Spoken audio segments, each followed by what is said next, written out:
Welcome to the Mystic Syndicate's A Princess of Celene, a Dungeons & Dragons custom content podcast.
Well, we are live. Everybody, welcome back to the Mystic Syndicate. I am your host and Dungeon Master, Brian. And here we are at episode 52 of A Princess of Celene, a custom content Dungeons & Dragons 5th edition campaign. And so, like I said, this is episode 52. Make sure to, if you have not seen any of our previous sessions, make sure to go back. You can make sure to check us out on YouTube, The Mystic Syndicate. You'll see us up there.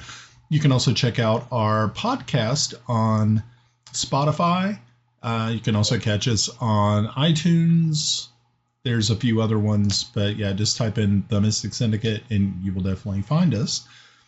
We're number one. We're number one. Yeah, but we need to pump up those listener numbers and stuff like that. That's kind of our what we're trying to push for right now. So that would be kind of fun. Alrighty, so we're going to start off with introductions, and of course we'd like to start off up there at the good old top right with Melinda. Melinda, I play Grenna Babbleboots, a ranger, with her companion Bubbles the Ward. I am Mike. I play Kiffi Blackhammer, a dwarven cleric of Fortubo. I'm Ed. I play Sir Lord Ambassador Thomas Waverly. Who? No one of consequence. His brain is bigger than he is. Hello, I'm Pav. I had to adjust the camera, so now now I'm bigger than the name. So my milkshakes bring all the girls to the yard. Damn right, they're better than yours. See, how can one follow that? With a flamethrower. Quickly with zest. Hello, I'm Pav. I play Kelex Zelenen, a human paladin of Heironious.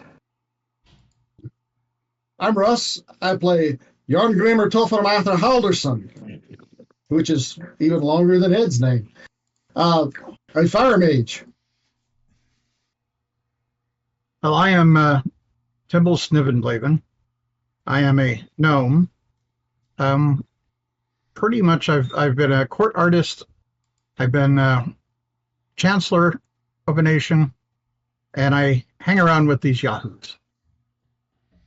Okay, very good. All right, so my gosh, episode 52 is pretty good. Yeah. Big thanks once again goes out to our the fine people who put together Roll20, which is our virtual tabletop. We of course are also using D&D Beyond as our character generator and encounter generator. So we use those until we don't have to. I'd like to thank WotC for totally fucking up their VTT, so we'll never have to use that. Yeah, it's very good, WotC. And also like to, I believe if I remember right, it was Albie and Mike have birthdays this week, or they had them. So yeah, happy birthday, gentlemen. Yeah, glad that you were able to make it another year. That's important. And also, we'd like Hey, to. we made another level up, Yeah. right, yeah, Mike? Yeah. Another level. Level. Level up.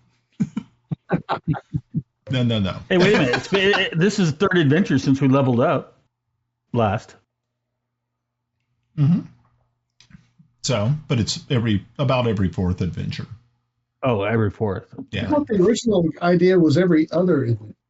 I thought it was too. No. No. I do appreciate your all's combined effort. Every fake encounter. Every every time that you guys have to deal with the Fey curse, you expect Yep. the level. Is that what you want now? Yes. I see. That's beautiful. Very good. And also, I'd like to thank Anna B. Meyer for her beautiful maps that she produces over on her website. So if you go to greyhawkmaps.com, you can see them there. Or if you can go to annabmeyer.com, you'll be able to get to them as well. She does have a Patreon page. Make sure to go over there if you have a couple of extra dollars to throw at her so that she can continue her wonderful work as being a fantasy cartographer for Greyhawk. All right, folks. So the last time that we were all together, which was like 3 weeks ago, you all had just finished having a couple of drinks at the Silver Fleece Tavern in Greyhawk. You were joined by Lady Raven, your necromancer friend, and she had asked a few questions concerning Pav's current situation and why he smelled of the Shadow Realm. After a few the subject was brought up, she had also shown that she has some attachment to the Shadow Realm, and that is actually where we left off, was right after that. Now, I think that happened after you all had dropped Princess Ela Elzar back at the embassy of Ket. So that is where we're going to pick it up, if I remember right. So after Kelex, after her display of the shadow magic, he does kind of look at her a bit nonplussed and says, "Thank you, Lady Raven. You've given me much more to consider." And he just kind of turns away and sits down. Okay. Well, unfortunately, I must be going. As she says this to you, she looks over at each one of you and says, "Please be very careful. Obviously, you all have crossed a bunch of different lines here." As she looks back over at Kelex, just giving you a very solemn look. Just be extremely careful. I think hopefully the next time that we see each other, there will be news of victory in Bissell. I have been keeping an eye out on how things have been progressing. I hear that Sir Truelight has returned once again to the capital. That's wonderful. So maybe this is where we are starting to wind down in that section of your travels. We can hope. She says, Hope is not a plan. I'm sure you all probably need the rest. It has been probably a very long journey for you. So she stands. Can I walk you out? Of course. And so she stands up, swirls her cape around her, brings the hood back up, and Timble and Raven step out, leaving the rest of you sitting there in the Silver Fleece at a booth. And so she steps out with you, Timble. And she says, "So, what are we looking at with Kelex? Is there anything we can do?" Unfortunately, I don't really think that there is much you can do unless you plan on returning back to Zyph to take care of that sorceress. I think that is really about the only way that you might be able to free him, and even then, that might not prove successful. Do you have any knowledge of this sorceress? Do you know anything of this Drow? No, unfortunately, I do not. I never have heard of her before, and I don't usually travel in the circles of Drow. So yeah, but, I mean, I'm already a pariah as it is. I mean, even here in Greyhawk, I get looked down on by fellow magic users. So I don't usually come here all that often, unless it's for something special. I wouldn't blame you. Yeah. I said, I will say, though, of all the magic users that I have met, I will say Jarn has always been very, very kind to me. She just, gives you a very nice smile with that. Says, of all of the magic users, I would definitely say maybe he's cut from a different cloth. Nah, she's just a slow healer. He knows that dreadful things will come for him in the night if he's not careful. She chuckles a little bit and says, well, hopefully that will never have to occur. So, but I do have to go. Again, it is wonderful to see you. I'm glad to see you're in one piece. Me too. Yeah. And you're in one piece too. Yeah. She bends down and gives you a kiss and gives you a light, a hug. And she says, we need to find a time when you can actually be away from all of this drama. Said it would be nice for you to come to visit. Certainly. You have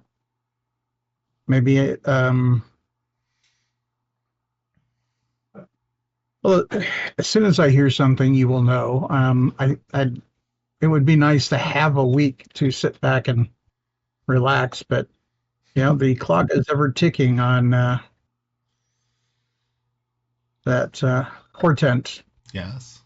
Well, fortunate for us that we have longer lives than our human friends. Maybe that will one day be. That is a truth. Yes.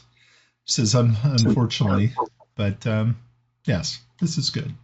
So I guess I'll have to take up wizardry so that you have two wizards that treat you well. Oh, that would be wonderful. I think what would be even better is if one day I actually got invited to be invited to have a seat on the council. I don't see that ever happening, but that would be a dream come true. So she reaches into her pocket and she takes out one of those little black stones that you've seen so many times. She said, well, I'll see you when I see you. Yes, you will. Yeah, okay. And meanwhile, Tomas is playing When Will I See You Again? Performance check, please.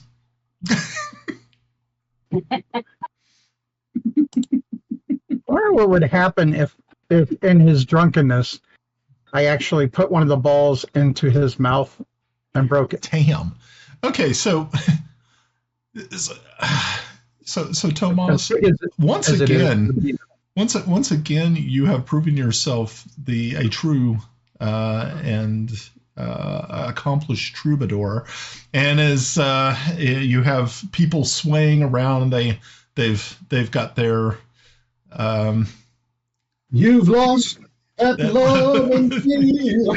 So they're all like swaying to the music and everything. Of course, you can hear all of this coming from inside Timble. You can hear him belting out some more bars, and Raven turns, smashes the stone on the ground, and you just see her kind of just walk into it as she waves by, and she's gone. I do the same. Wave back, go into the bar. Okay. So yeah, when you walk in there, you see that everybody is swaying to this music. You have Tomas up on the stage, just really giving it 100% up there. Even though he is slightly inebriated, he is maybe it helps. You're not really too sure.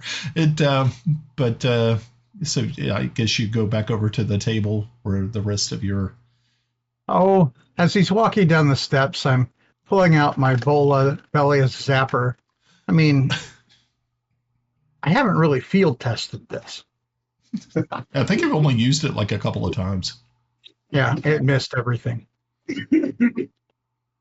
Actually, I think you hit a Ket warrior who was shooting at the dragon. Did I? Yeah, Well, I think so. I mean, the first time you tried it, you tried to get Sentisha, and she blinked out of the way. She's terrible. Okay. Just so many targets. So many targets. Okay. So everybody is... What are we going to do, guys? Back in the tavern. So, evil elf wizard dressed drow, or let's go to the Fae and get this thing finally over with. I vote for Faye. But we have a couple stops we have to make first. Gotta get... We need some gems. All right, look, I've got a date with the Conclave.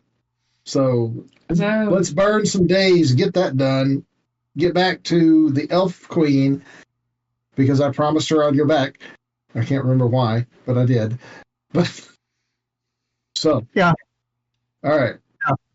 And I That believe makes sense. Kelex also has a appointment with the Hierophant. Another I already one. had that. Do I have another one? I believe you do have one more before you were supposed to go back to... Okay. Yeah. Okay, so let's not do anything crazy.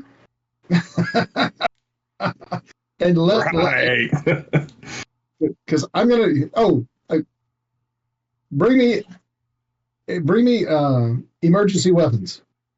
If we had a box yay big and I could pull it out at any time when we didn't have anything else, what would you want in it other than healing potions? I mean, Well, you're the only Besides- one that needs like spell books and stuff like that. So Yeah, I've got that part taken care of. But No, he's not wrong in asking for the weapons. yeah, Can we get back to the Dragon's Hoard and pull some things out? Probably We not. probably moved it. if Probably I moved it remember by right, now. I think the Dragon's Hoard didn't have a lot of weapons. It was mostly gems and coins. so She kept the good stuff for herself. Bill Boot and Gotti. Yeah. okay, so give me your major weapon. You know, obviously non-magical. I'll put it in Rapier, there. Yeah, rapier, and poison dagger. and we'll put it in there. That way, it's available if at any time we ever get captured. And I'll provide some poisons to put in it also. Yeah. I have an extra set of armor unless Bob wants to try and have it retrofitted for him. I don't As soon as we think- pick up. I don't think that would fit in the box. And Pav, I How big of would items are we talking about? strap. Say again? How big of items are we talking about? No longer than 3 feet. That's a sword. I think of. Yeah, I could put well, the only other Warhammer I have was given to me when I took on the Lord Protector thing. So I think Kelex would actually give that back. Probably give it to True Light if he wants it. But I can get another Warhammer and give it to you as a backup. Okay. Oh, wait a minute. I have that two-handed snow. I gave that to the dragon. Okay, never mind. Yeah, I mean, if nothing else, we just go buy from an armor a secondary weapon of everybody's choice. Maybe 2 sets of chainmail and toss them in there and go from that. If we meet an NPC along the way, we can arm them. That's right, if necessary. Okay. So we can do that when we go back to Greyhawk City? Well, just over the next couple of days, bring it to me, and I'll put it in the box.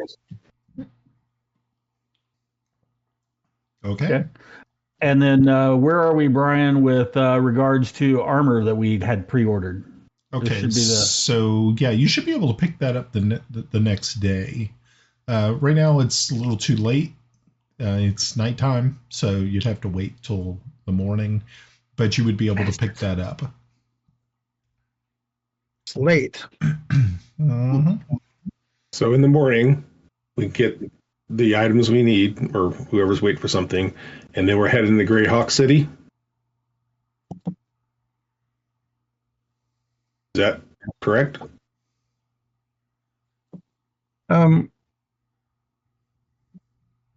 I don't know when the meeting with The conclave. When's your meeting? When's your moot? Not tomorrow, but the day after, if I remember. Correct. All right, so we can head to Greyhawk tomorrow. Well, you're already in Greyhawk. We are at Greyhawk. Are we in Greyhawk? Are we still Greyhawk? Oh, Yeah. For some reason I was thinking we were in Celene. Okay, my bad. Yeah. We came back. That's right.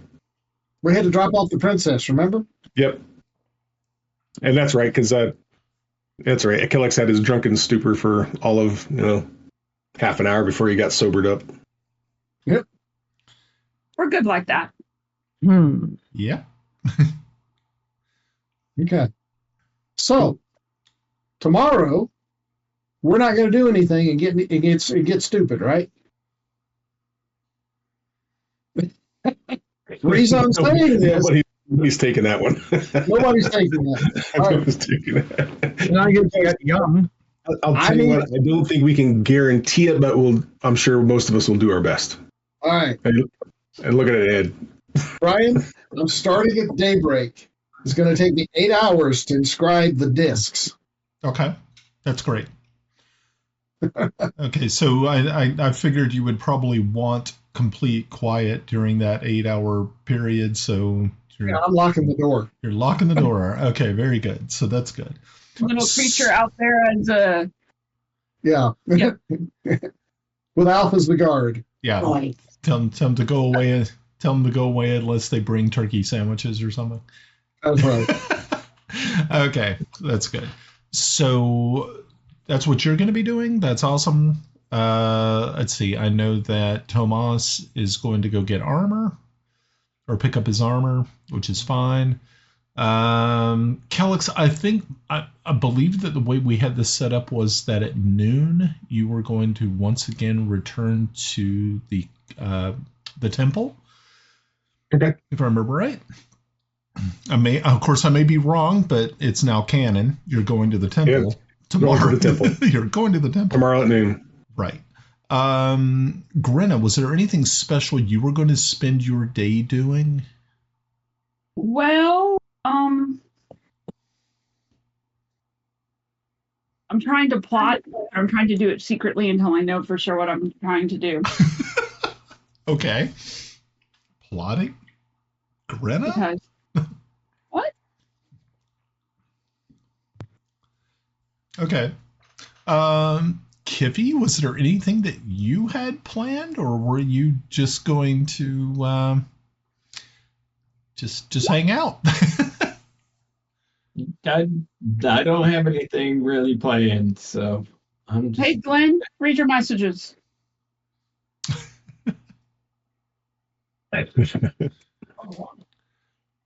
Okay. And let's see. And Timble, was there anything special that you were going to do with your day? I was with Lord What's His Fuss. His fuss. I thought I was bad with names. You mean Tomas? Timmy, yeah. Oh, okay. Timmy. Just as long as I'm not Tampon Tim Waltz, but Can't have that. Alrighty. So I guess you guys are going to return to. Well, I know Jarn. You have your own sleeping quarters up in the tower, so you don't have to worry about finding a place.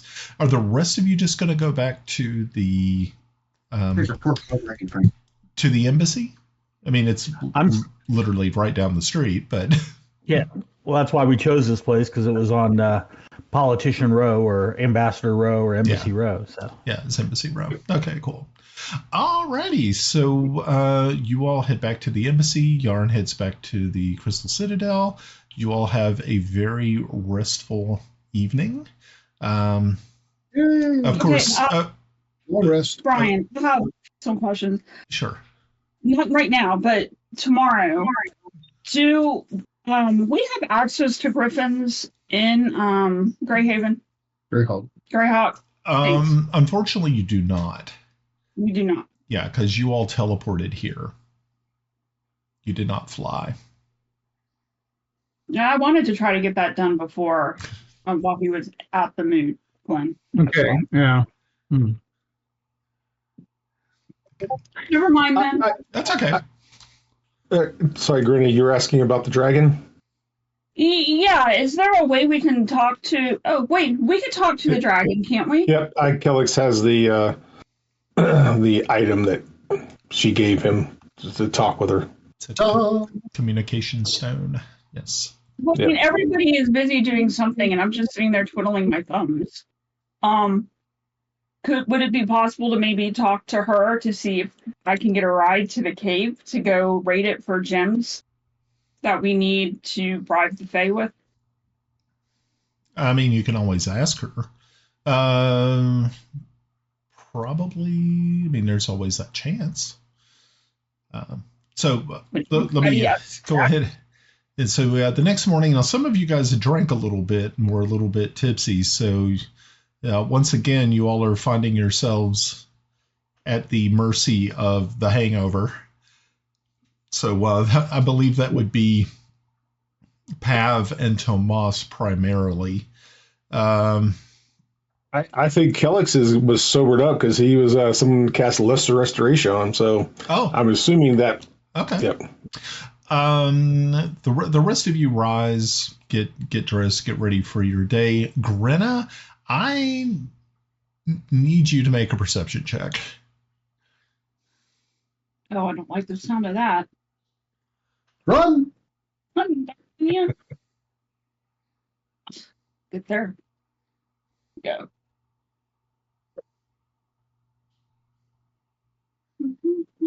Did it work? Oh, okay. So, as you just kind of swing your feet off of the bed to stand up, you realize that one of your legs is longer than the other, and it's a little bit shocking to you. It's especially if it's her third leg. Well, no, I think the scales would probably be the worst part of it.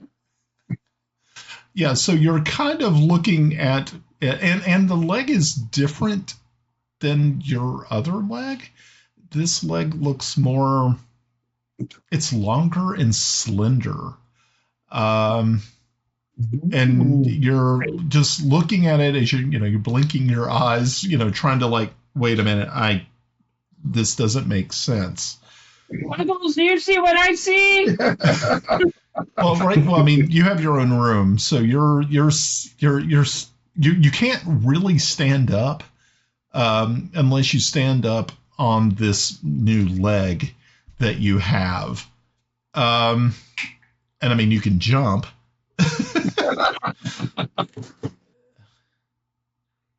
Bubbles, do you see what I see? Okay, so I need everybody else to make perception checks to see if you hear her shouting out from her room. But Bubbles is in the room with me, is he not? Yeah, he is. So, Bubbles, am I seeing what I'm seeing? He just he just looks over it and looks at your leg, looks back at you, and says, "Well, This is different. This is new? Yeah. Yeah, this is obviously new. Have you recently came in contact with another Fey being or Fey creation? Not that I'm aware of. Wait a minute. You were at the life tree with the dragon. You touched the life tree. Didn't I? Yeah. But I touched it before. Nothing's happened. Yeah, but something's happening now. I'd say. So make a constitution check for me.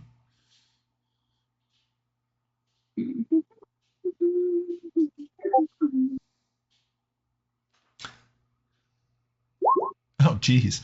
Okay, so you're sitting there looking at this thing, and you're thinking to yourself that maybe if you just concentrate hard enough, maybe it will change back, but it doesn't seem to be changing.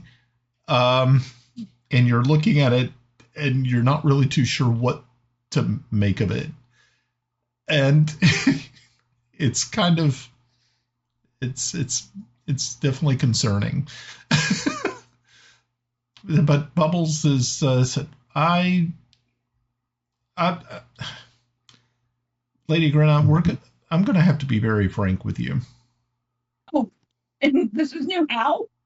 I know, and I know it's been a while since we chatted, but I mean, you know that you're not a gnome, right? Yeah, we figured that out. Yeah. Yeah. Uh-huh. A non-gnome. Non-gnome. Yeah. You're welcome. Yeah. And you might also be kind of surprised to know that you finding me in the woods was not just, just off chance. Kind of figured that. Normally they would have eaten you. Yeah, right. Exactly.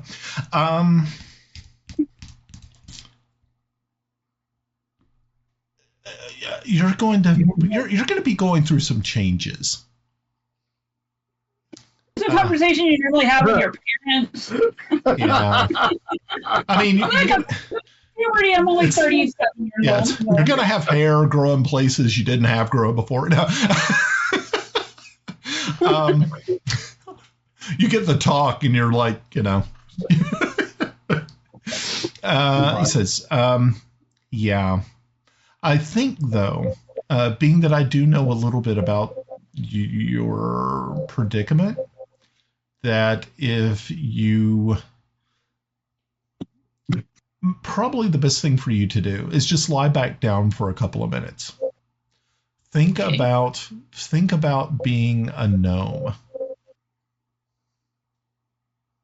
Okay. I'm gnomish. Gnome. Okay. So the rest of you all have the ones who, let's see, rolled a 22, a 21, and 18.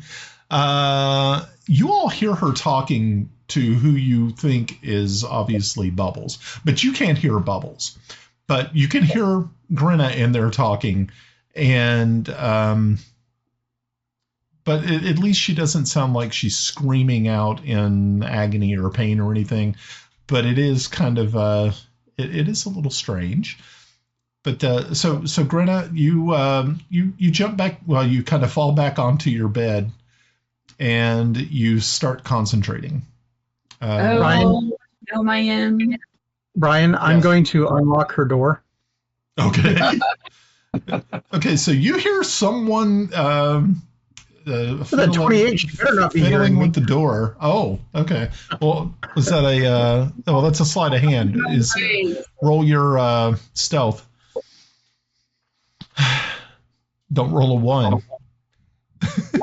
Damn. Okay. So, yeah. So you don't hear the someone fiddling with your lock in your door. And so you get the lock undone. Timble, what are you doing? I'm going to walk in and go, what the hell's going on in here? And oh my. I'm a gnome. I'm a gnome. I'm a gnome. I'm a gnome. Okay. You need to shave that thing. Okay, so yeah, as you walk in, just as it looks as though it looks like everything is fine. She's just laying on her bed, just chanting, "I'm a gnome. I'm a gnome. I'm a gnome." Oh, what a gnome I am! But I'm as short. you make a perception check, Timble.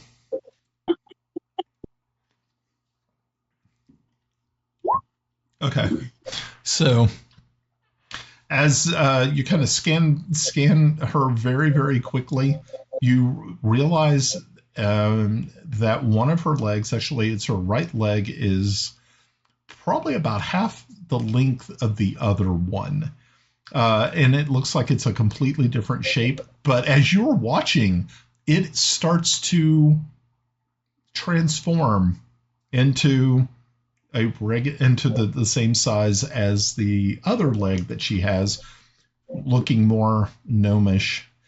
And Grenna, your eyes flash open at the sound of Timble. Oh, I'm so embarrassed. You saw that.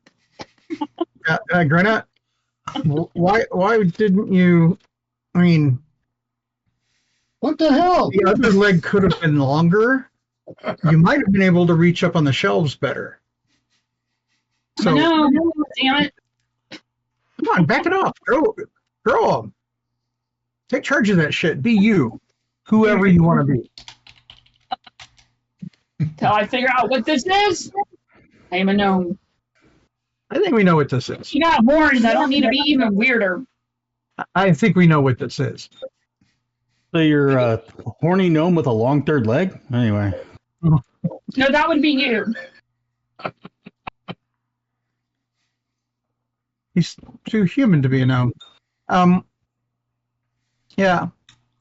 Yeah, so You might want to keep that under control, I guess, but yeah, you really, that could be of use.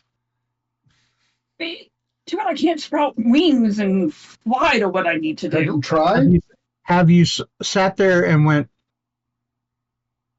I want to fly. I want to fly. I want to be able to fly. Give me wings. Give me wings. Fly. Just Wings. now Fly. that the legs show up. This is new. Welcome to my rebirth. Like I said, we could have grown the other one longer. Yeah, I'm good. Tomas tries to play, I believe I can fly, but he doesn't do very well, so. Yeah, it's not as stellar performance as last night's at the Silver Fleece. He's now to the point where he's drinking the leftover beer from his nightstand. You know, he's like, I believe I can fly. So at this point, everyone else is kind of standing around the door, kind of looking in. Looks like. Yeah, so as Grenna kind of covers herself up a little bit, it's like, okay. Why are you here? So. We're here for the donkey show. Well, I'm ready to get my day started on that note. Everybody out so I can get dressed. She's not dressed? Well, what? Bubbles, get out of my room. Well, yeah, because when you walked in, Timble, she was barely dressed, so she was. Well, that changes the context of the statement that she needs to shave that thing. Wow. I think I'm. Oh my God. Even I might be embarrassed. I'll walk out. Okay. No. So as everybody else clears out and away from the door and the door shuts behind them, Bubbles kind of looks up at you and says, okay, so to just kind of let you know, the more in contact that you become with Fey creatures and Fey beings and Fey creations, this might be something that you're going to have to deal with pretty often. Yeah. So we should go to Fey then and see what happens. Mm-hmm. I agree. Okay. So, everybody goes about their day. Tomas, you pick up your armor. Did I get mine? You got yours as well, Timble. Actually, Kelex would probably go with Tomas because Tomas offered to give him his spare set, and he would like to try to see if he can get it fitted. So, okay, yeah, you can definitely get it fitted. It'll take about a day to do that. They're going to take your measurements and go ahead and put those into their calculations and make sure that you have the proper fit. So you'll be able to. Oh, I was going to say, what's the plus on this new armor? I think we were looking at like a +2. Okay, that works. If I remember right. I think it was +2. Hey, Pav, just ensure that they change the cod piece. We don't know where that's been. I'll make sure to remind them to swap out certain pieces of the armor, or at least boil it. Some loose Lily Nels pubic hair stuck in there. Oh God! There's a vision for you. Yeah, no. I was saving those like Gimli does. Hey guys, if you go back further, where did he get the armor originally? From the vampire. No. I bought this armor. The vampire armor was not this armor. I actually bought this when I upgraded to plate. When I started calling myself ambassador, I bought the armor. Yeah, he did change up. Okay. That is true. Cool. Brian. Yeah. There was a 4-car wreck. Cool. That's a smart idea, Grenna. I read it. Okay. Very wise. Okay. My moments. So Kiffi, from what I gather, you're just kind of hanging out at the embassy, maybe do some sightseeing, maybe visiting a couple of different taverns and pubs along the way through the day. Kiffi. Maybe. Yeah, like, is there a dwarf ghetto around here? A dwarf ghetto. It's a barrio, sir. No. It's a little dwarf barrio. Little dwarf town. Well, I don't really know about actually that, but there are shops and artisans there that are, of dwarven proprietorships, So, I mean, you could definitely find dwarves. Dwarves are pretty easy to run into here. So, I mean, if you needed to... just don't look where you're going. I wonder if I can make myself look like a dwarf. Yeah, I just want to be with my peeps, Okay. Well, Maybe. yeah. I mean, really, you head out. You talk with some people. You end up going to the Talon in Turkey for lunch because that's kind of the popular place to go, and it's a good turkey sandwich. And you end up sitting with a few dwarves. Some of them are from the Iron Hills. Some are actually travelers from your clan, close family. And they talk about and you tell them about the things that you've seen. You tell them about the vampires. You tell them about all the crazy stuff that you all ran into. Of course, they're impressed, and they buy you, they buy you a couple of pints and stuff like that. So you're not having to worry about drink. Right. But yeah, they keep you kind of busy during lunch, and then they actually invite you back. One of them is a blacksmith and asks if you wanted to, help out for the day or something like that. They said they'd be more than willing to even throw you some coin. Sure. Yeah. Sounds like fun. So this is really right up your alley because it's been a long time since you've actually worked. Actually, the last time you, I think, actually worked was when you created the rings for Tomas and Lily for their wedding.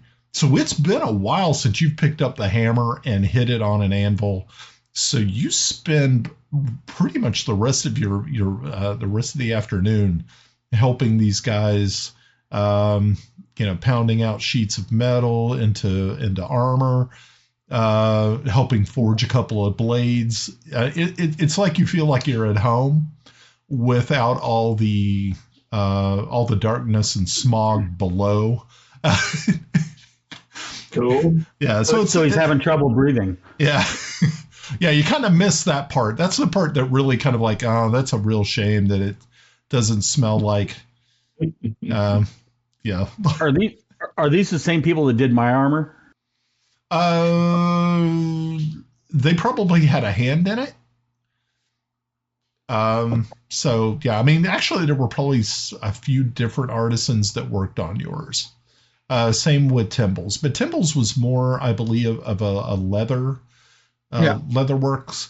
So those were pretty much done by elves, where the plate stuff was pretty much done by dwarves. Yeah. Well, as I'm walking around thanking all the artisans and going to the shops, killing time, waiting on everybody, and I see Kiffi working the forge, he does a quick performance of, "Been a long time since he worked that forge. Dun, dun, dun, dun, dun, dun, dun. Been a long time, been a long time, been a lonely time." And you rolled a 14? Yeah. Okay. I forgot to chub up so I look like Robert Plant in my tight clothes. That's in your new armor. In my new armor. You get a couple of looks, and some people actually like clap. They're like, "Hey," you know. And then somebody says, "Hey, that was the guy who was at the Silver Fleece last night." And play Freebird. As you kind of look around it, but if you remember, you were kind of inebriated and didn't really remember the faces in the crowd, but obviously somebody remembered you. And so you know, there's people like applauding. It's like, "Hey, you know." I say aloud, you know, whenever I'm at the Fleece, I feel like it's a place where everybody knows my name. Dun dun. Making the way in the world today takes everything you got. All right, Norm. It's like they need a waitress that looks like Shelley Long. Like 1980s Shelley Long. No, yeah. My luck is to get Danny DeVito's wife. Oh, Rhea Perlman. Yeah.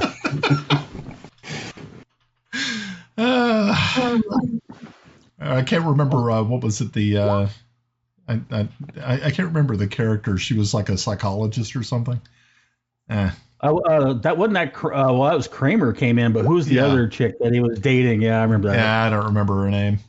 I just remember Rhea Perlman and Shelley Long. That's all I can remember. I'm thinking about a menage a trois with him. Yeah. Okay. Well, that was beautiful. What a you know, little bit of the Wayback Machine there. Yeah. All righty. So yeah. So you pick up your armor. Jarn, you spend the entirety of your day for the most part in there pounding out these spells onto these plates of copper. Bronze. Sorry, on these plates of bronze. Yeah. So you work diligently on that. No one comes to bother you, so that's kind of good. Which means they didn't get in trouble, or they didn't get in trouble. They got in trouble and couldn't get out of it. Right. So Pav, I'm sorry. So Kelex, you end up going to the temple at noon.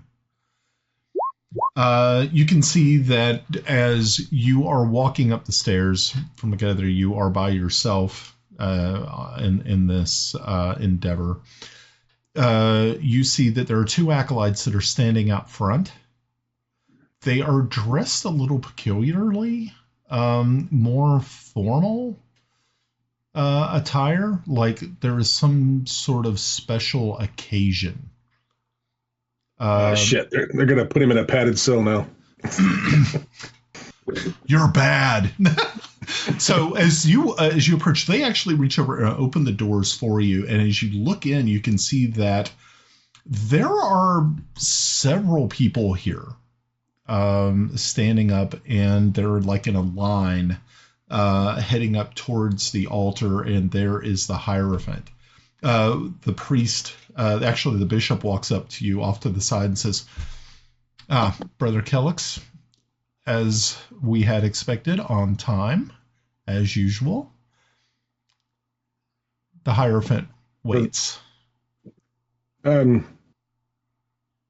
Yes, I was meant to. What is all this, brother? All will be revealed in a very short span of time. Do not fear. I'm not going through the Klingon pain stick ceremony or something. No, you're not getting jumped in. Well, Yeah. Okay. It's not a jumping in.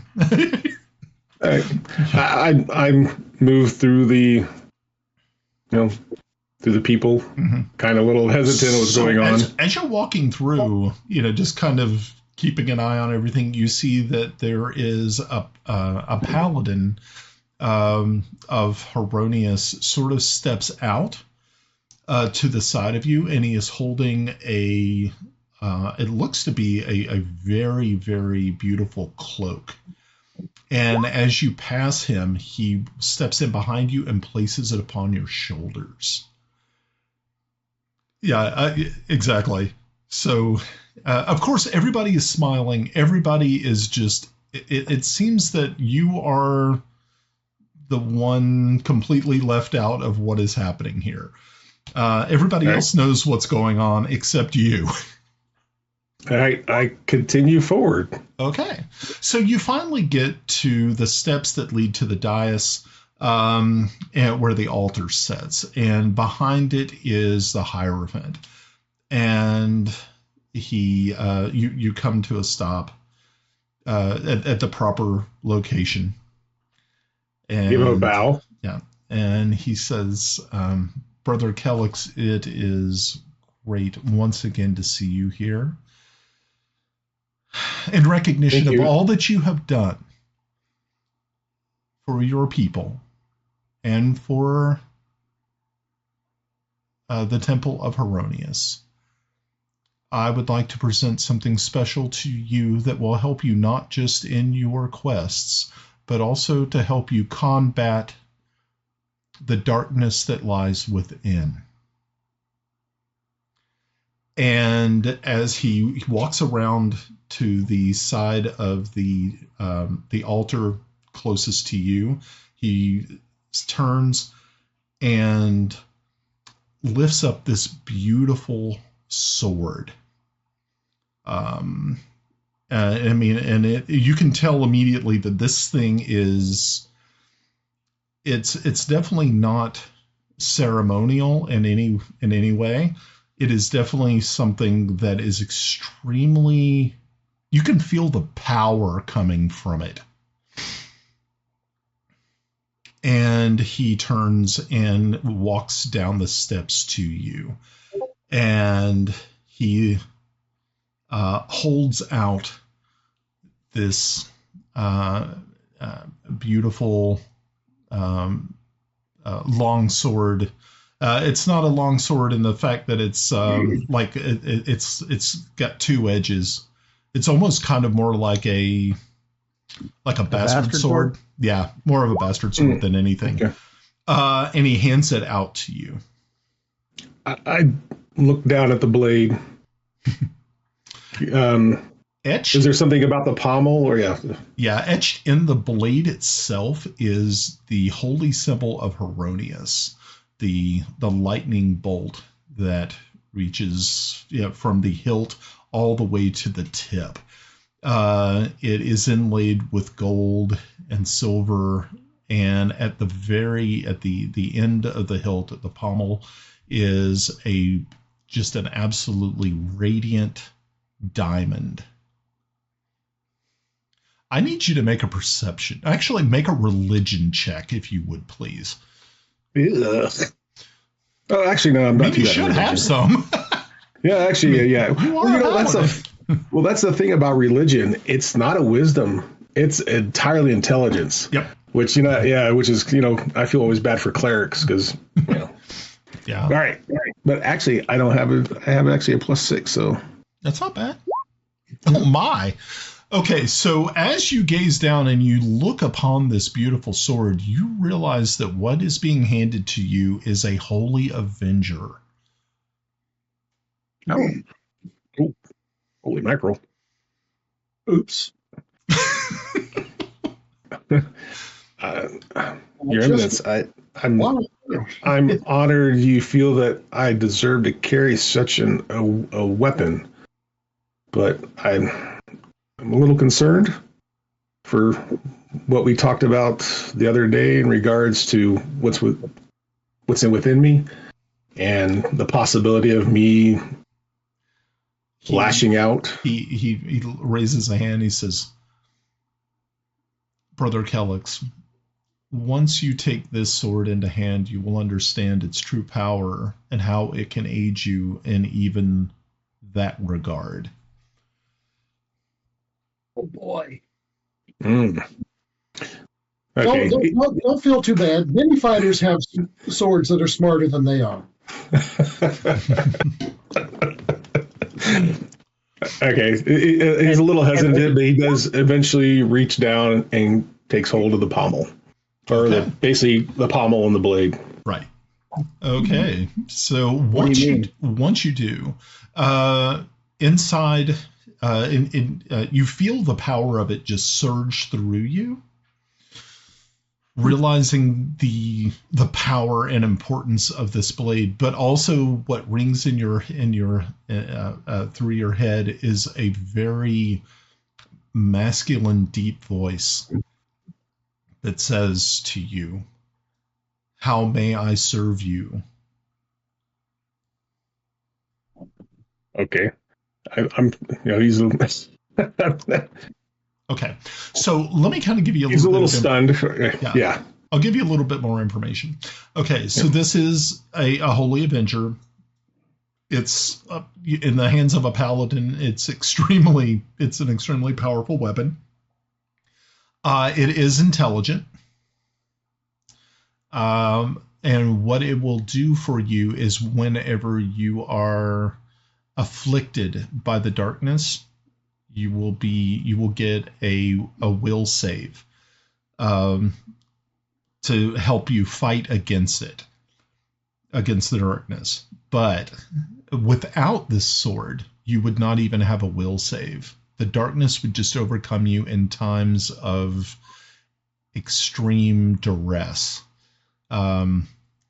So you have at least a fighting chance. But you can actually talk with the sword. The sword it will answer questions. And it's also kind of like when you're in that situation where you have to make a will save, it'll be like in ancient Rome when the generals would would bring the legion into Rome, there would be a lackey standing next to him saying that thou art only mortal. That's kind of what it does. Memento mori. Yeah, memento mori. So, of course, the linguist knows that one, right? So thank you, Jarn.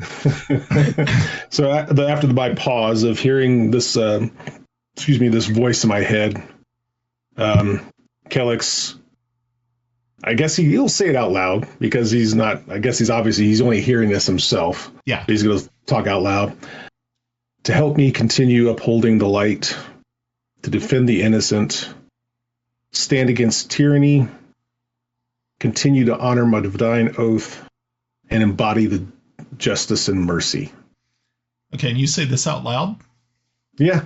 Okay, you hear the crowd erupt in applause, and you as you look back up towards the Hierophant, you see this smile on his face, and he says, "You have to do a performance check." I do. No. I'll give it a try. And so after you say that, the rest of the paladins in the group come and surround you, and each one of them places a hand on a shoulder or on your armor, and they repeat the same what you just said, and it just rings through the entire temple. And so the Hierophant says, "Now proceed, go forth, Brother Kelex. Fight the good fight. Take this sword and strike down the enemies of Heironious with his blessing." You have my thanks, Hierophant. I think you've given me more hope than I've had in the last few days. You see that he just smiles and says, "So, good luck." And again, now you hear people clapping, and there's cheers being risen up, from the congregants, and so you're standing there in the middle of this throng of paladins and priests and acolytes, who you can feel the power, not just from the sword, but from everything that is around you, everyone. It's humbling and also empowering at the same time. Yeah, definitely. I'm awestruck. Kelex is awestruck. So you can do whatever you want at this point in time. They hand you a beautiful scabbard that goes with it, that you can either wear it on your back, or you can put it, wherever you decide you want to place this thing for easy access. Yeah. I think I'm probably going to head back to the embassy and kind of reflect a little bit about this. I'll probably, send some prayers to Heironious, and definitely reflect on this. Okay. All right. Very, very good. Now the cloak that they placed over you was more of a ceremonial thing, but you of course keep that. It is a beautiful gold and white silk. It's very impressive. It definitely shows that you are a paladin of some power, so probably not something renown. Not something to take on my travels, more for ceremonial garb, right? Yeah. Wear it. You look like Liberace. Sequence. My question is how good is it at shedding blood? You don't get stained.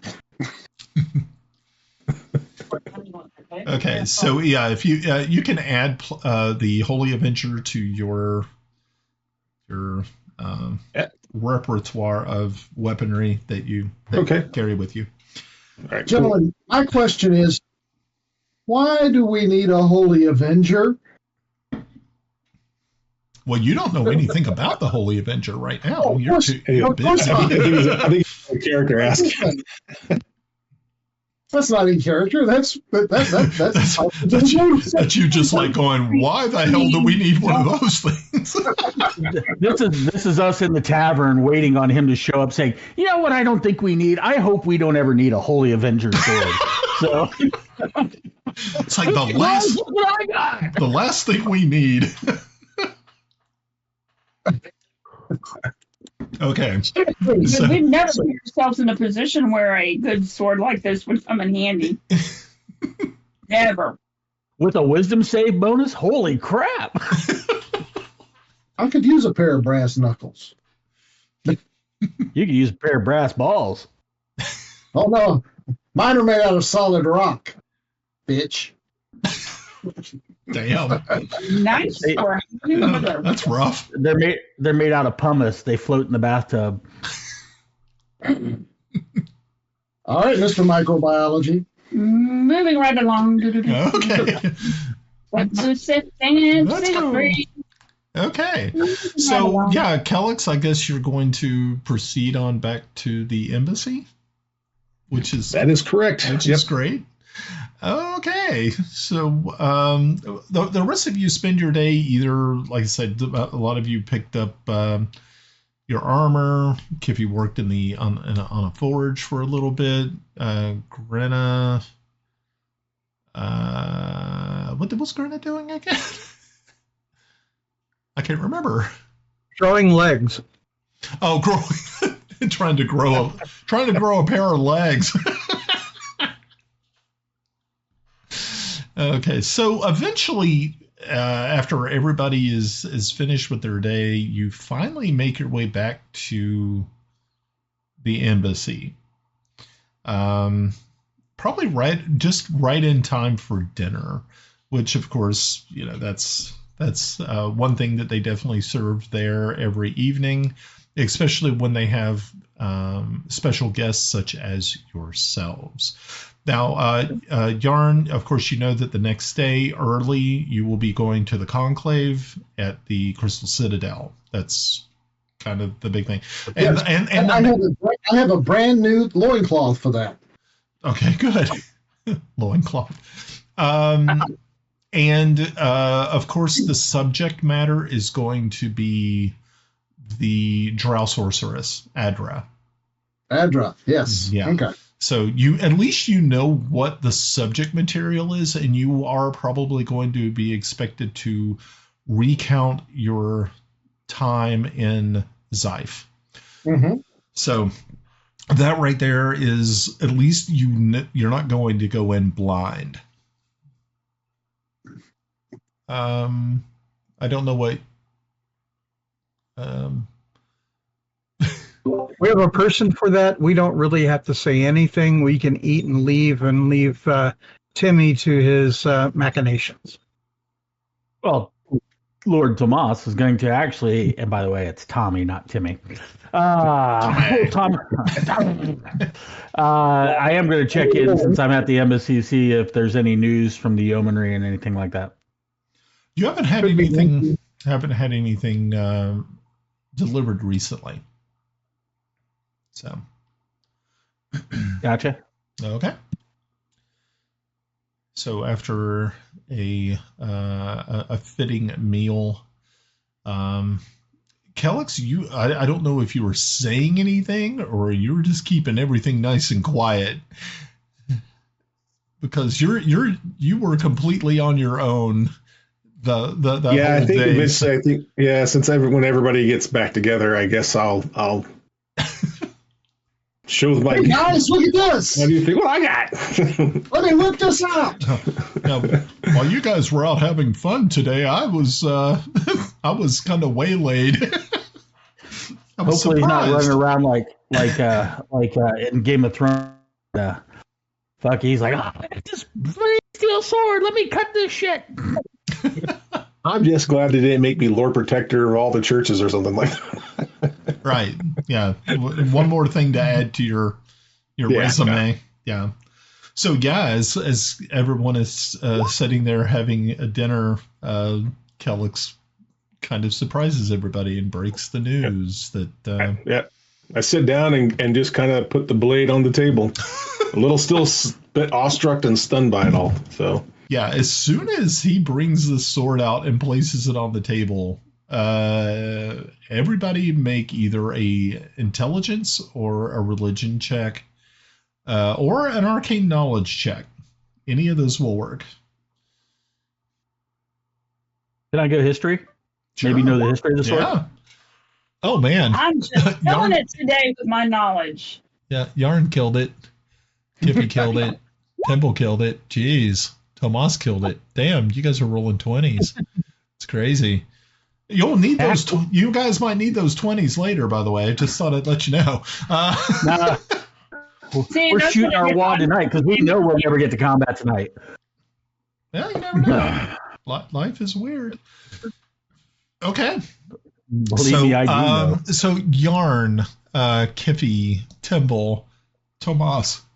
As soon as this blade hits the table, you all go, oh. Stand up and step back. Grenna, though, looks at it. I mean, you are impressed by its absolute beauty, but you do not understand what's the significance of it. You're just kind of thinking, wow, I wonder how much that ran Kelex. That looks expensive. You used all the dragon gold? Damn. It was gifted to me by the church to help me contain and maybe defeat this shadow business. Oh, we are so fucked. Yeah, he's still very, awestruck by this. So, yes. So remind me not to take you back to the temple. And this is what happens. Yeah, don't feel too bad. Many fighters have swords that are smarter than they are. So actually, I'll talk to you about that later, Brian. I was going to kind of get a bit more information. Well, maybe as we go along, maybe I'll get more information. Sure. About the voice in the sword. Of course. Well, seeing Big Sexy there, I had started immediately to draw and set it up a picture of him. I rolled a 27, so wow, ooh, nice. It's a pretty good picture. Yeah, I think we can maybe move it to a painting to be hung here into. That would be cool. Mm-hmm. Yeah. Okay. Right here in the embassy. Well, this has definitely given me a bit of spark of hope that. Oh, you've already got all the cool chicks. Don't start bragging now. And that means you guys won't have to kill me if I start going bad. Yeah. We got that handled. Don't worry about it. Oh, okay. Okay. All right. So, my friends, what's the plan for today? Conclave. Okay. Is that just you, Jarn, or are we all invited? Well, you're all invited. You're my entourage. Oh, I'm busy. I'm doing my hair. You're doing which one? Alex is wearing his new fancy cloak. Calling me a part of his entourage. Yeah. I'm going to be busy doing my hair. No, seriously, Timble, I need you to draw pictures. Because we need to know who all of the powers are and what they look like. That way we can talk to her uncle. We'll start sketching it out. Well, hell, we could probably invite him along and add him to everything, but or maybe he has an agent, but I don't know how to get a hold of him. So that sucks. But we'll work it out. Okay. Can I get on stage with you? I'll do what? Can I get on stage with you? I don't see why not. Okay. You can hide under his cloak. No. I actually think I have formal robes for this. Yeah. I think I'll be like side of the stage, peering out and doing the pictures. Okay. So after everyone gets prepared and dressed, Grenna, at least you wake up this morning with legs that are normal. But you do. To be a dwarf. But your hands in the night, though, you did have a very strange dream that you had lost your horns and your eyes had changed to different colors.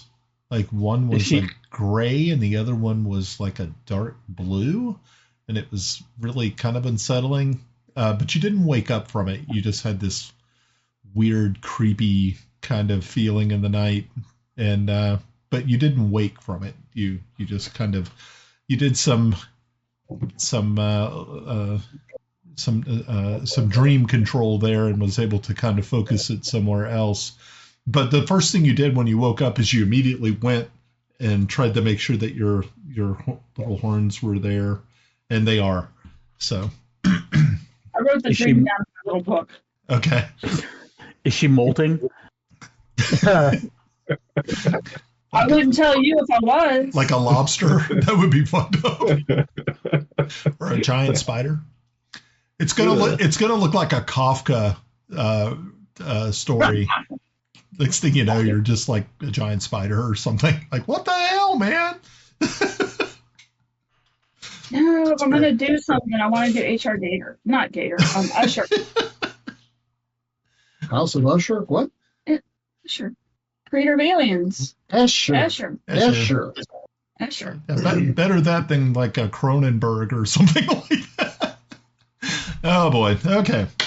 So, as you all prepare yourselves, come down, get a little bit of bite to eat before you head off to the Crystal Citadel.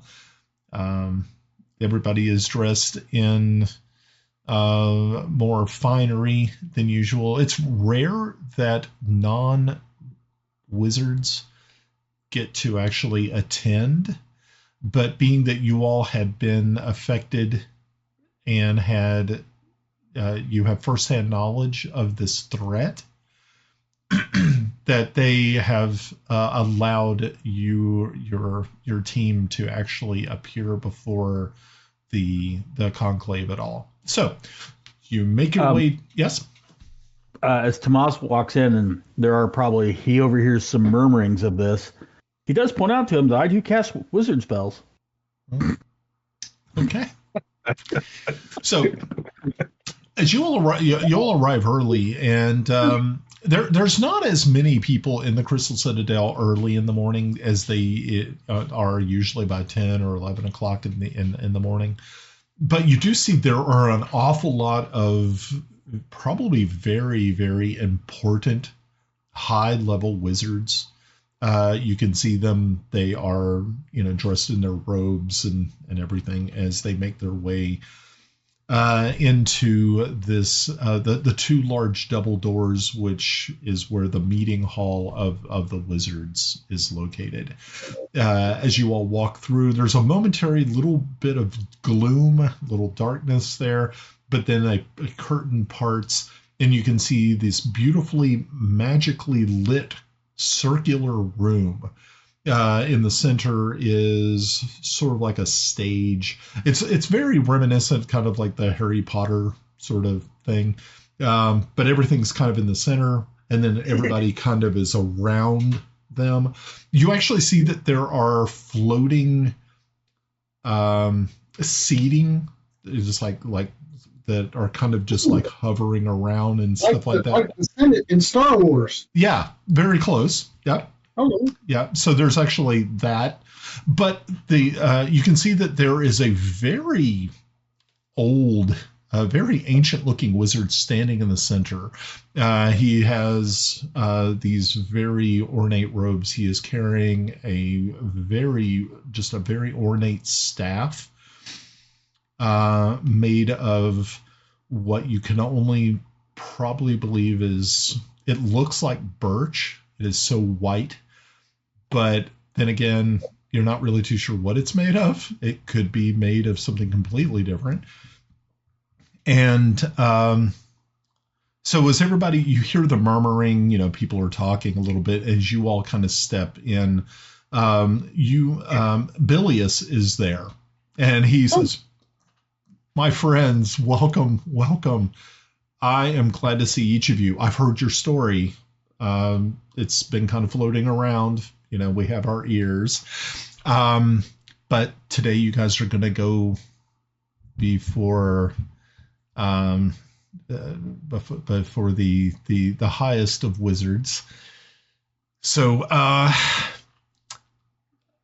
can't wait to see what happens. I know that this situation with the drow has gotten to a point where this is obviously a major threat. And he said, but I want you guys to sit with me. So he actually comes over, and you see him reach up, and he calls down one of those floating, cool. The floating seats. And there's plenty of room for everybody. It's kind of roundish, so you can all sit in there. He said, and so you all get in there, and you can see once everybody takes a seat, it starts to float up above all of the of what you see. It takes probably about another good 10 minutes before everybody shows up. Like I said, you have wizards of all types.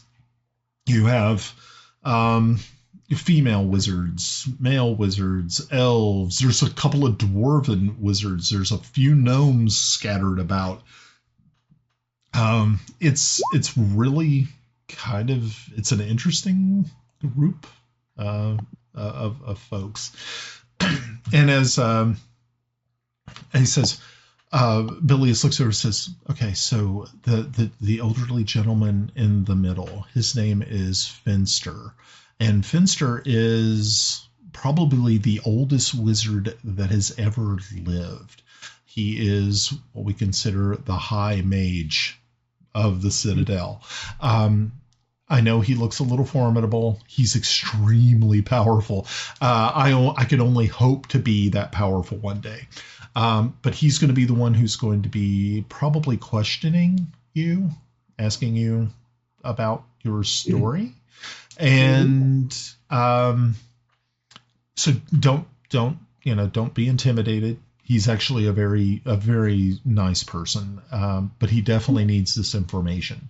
Any little bit of information that you can give him will help him figure out what we need to do next. As a group of wizards, we feel that this is very, very important. So keep saying story like they don't believe it actually happened. Well, yeah, there are some who have doubt. They want to hear for themselves. They're. This is a committee. The only known living organism with multiple legs and no brain. Who did you say was questioning? Finster. His name is Finster. Finster. Yep. The window. He's the window. Okay. Your soul. That's okay. Finster is German for window. His name could have been Fotno, which means in the window. Alrighty, so we wait till everybody gets up there. Okay. We're okay. So everybody's finally seated. You see Finster there wraps his staff on the floor 3 times, and everybody goes quiet. And he says to everyone, and you can see that while he obviously has cast prestidigitation, his voice booms out, even though he doesn't really seem to be putting a lot of power or projection behind it. And he says, "Welcome, my brothers and sisters, and those of the arts. It seems as though this conclave has been called for a very special purpose." As he kind of looks around, his gaze finally lands upon your group, and he says, "It has been brought to our attention that there is a darkness that is lingering to the west. A drow sorceress, a tale of absolute terror. I know that some of you have came to me professing that you have not been able to see this in your ability to scry, but I have here those who were actually there." And he reaches up, and as you can see, the floating disc that you're on starts to drop. So obviously he's calling it forth. Mm-hmm. And as he steps off to the side, he kind of puts you guys in the center. You're still floating. You're still seated. And he steps off to the side and he says, "So, who will it be of your group that will tell the tale?" It is I, Járngrímur töframaður Halldórsson, student of Sigurd Orminager. And currently the High Wizard of Kelex. He says, "Then we went to Zide." Go.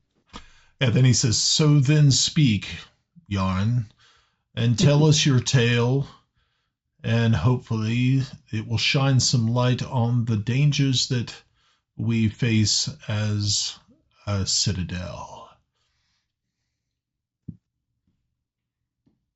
My companions and I traveled to Zyph to rescue the Prince of Celene, young Val, who had been captured in war. The Zyph forces had taken him to their capital. We flew there with some griffins and were able to enter the tower, where the dungeon tower where they were being held.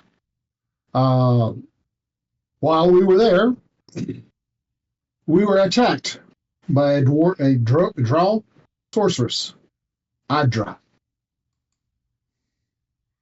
Very powerful. She killed with a word. And I explained all of the combat and what she did and what we did. And we were lucky to live. He says, thank you very much for sharing your tale, Jarn. You said that she could kill with a word. Who was it that was struck down? Our noble Paladin was struck down. Kelex steps forward a bit. He was saved by the intervention of the King of Zyph. You hear a murmur kind of go through the group, and then you see within the group a man stand up in the back, who's wearing long robes and a turban, and he is very dark featured, and he shouts out, "These are lies! These are lies! This Emperor of Ket sits upon the throne. How dare they tell these despicable tales?" I will be glad to prove my words upon your body. You can see that he looks at, "Is this a challenge, sir?" Well, it may be for you, but not for me. You hear like a lot of murmuring going on and things of that. And Fencer puts his hand up, raises his wand or his staff, and he says, "We will have time for this later. But if what he says is true, then you, sir," as he once again addresses the turbaned gentleman, said, "you have answers. You will need to have answers for his accusation. If he proves that he is true, you do realize that you, sir, could be found without a seat on this council." And you see he just slowly sinks back into his chair. And he says, "Is there anything else you would like to add?" And then he looks to you, Kelex. He says, "You, Sir Kelex, you were struck down by this fiendish woman." Yes, with a flash. Oh, sorry, go ahead. As I see that you are here, and I see that you are well. With my esteemed colleague. Is it true what he says, that you were brought back by the actual Emperor of Ket himself? What my colleague here says is true. I was stunned myself to realize who it was that saved my life by sacrificing his own. Amazing. And so you say you have proof of this. Jarn, how is it that you shall prove this to be true? Would you accept the testimony of the Queen of Celene? You hear another murmur kind of go through the group, and as you say this, you see Aldor Morzide stand up across the room, and he says, Your Eminence, the Queen herself would be more than willing to give testimony in the fact that Master Jarn speaks true." You see, everybody is now getting very, you hear like murmurs going through the crowd, and people are looking around, every once in a while looking at you, and then looking at the turbaned gentleman up at the top of one of the rows. And Moore's Ivy sits back down and says, Finster says, "So,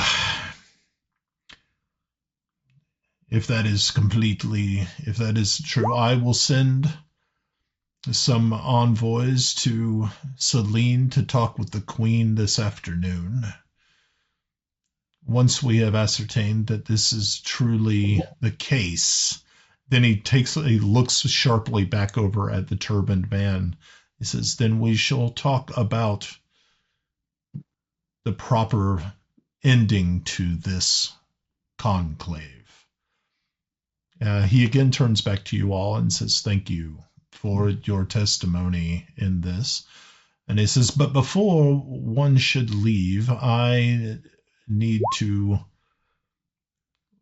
We have been kind of remiss in our welcoming you, Master Jarn, to the Citadel. I'm very, very sorry that you have been not overlooked, but we have been quite busy.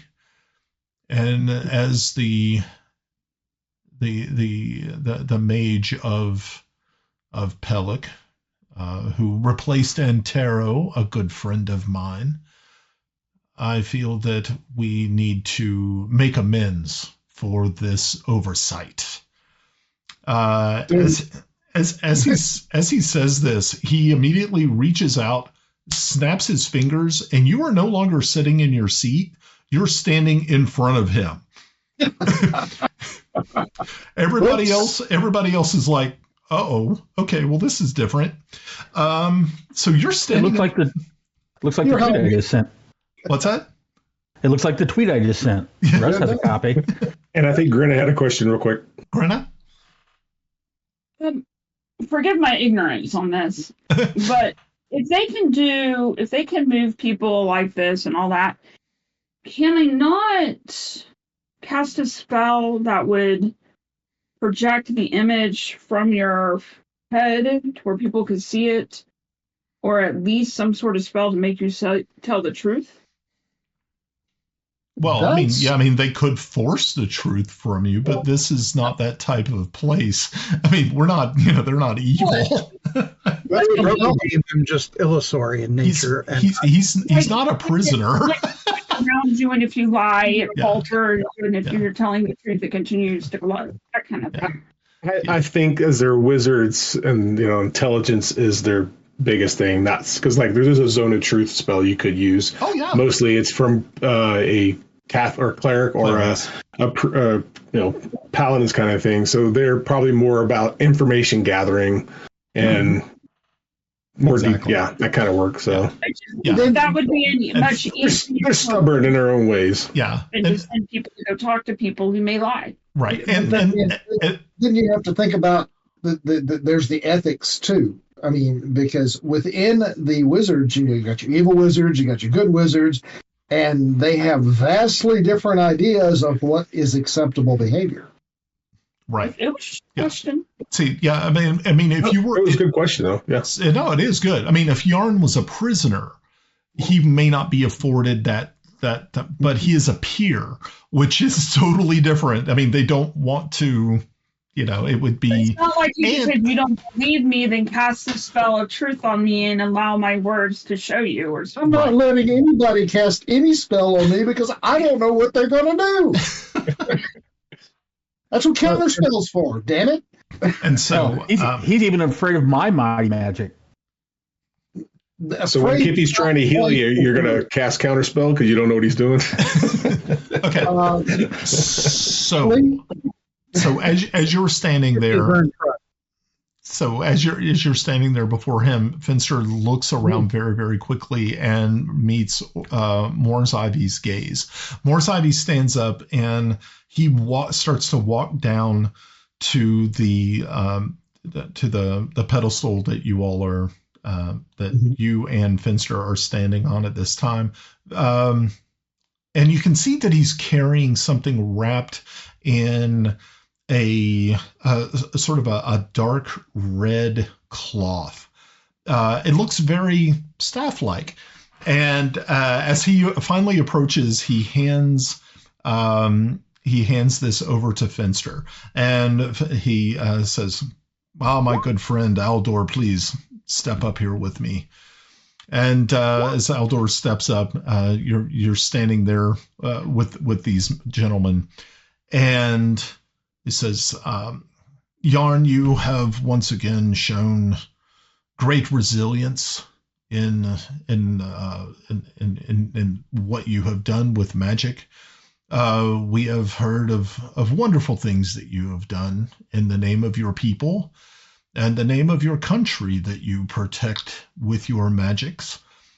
We have also were told that you recently lost a very powerful magical item, that you had done everything that you possibly could to aid your friends, and in so doing, you lost this item. And with that in mind, I would like to present this to you."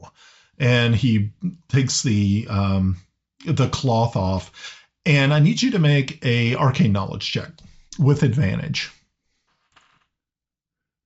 All right, how do I make it with advantage? You just roll twice. Oh, okay. No. You just right-click on it. Yeah, you can right-click on it too. Not that one. Oh, Not that one either. Wow. Okay, well, a 14 is good enough. Okay, so once the cloth comes off, you immediately recognize that this is a staff that you have seen other wizards here carry, and this is a staff of power. Ooh. And he hands it to you. And Thank you. And I will try to be worthy of it. He says, "Very good." He turns, and this time everybody is clapping. Everybody's like, "Yay!" This is wonderful. The only one who isn't clapping is that guy who's sitting up there in the turban. He is glaring at you. With you can definitely see the animosity is building within him. But everybody else seems to be extremely pleased with you as Aldor reaches over and shakes your hand.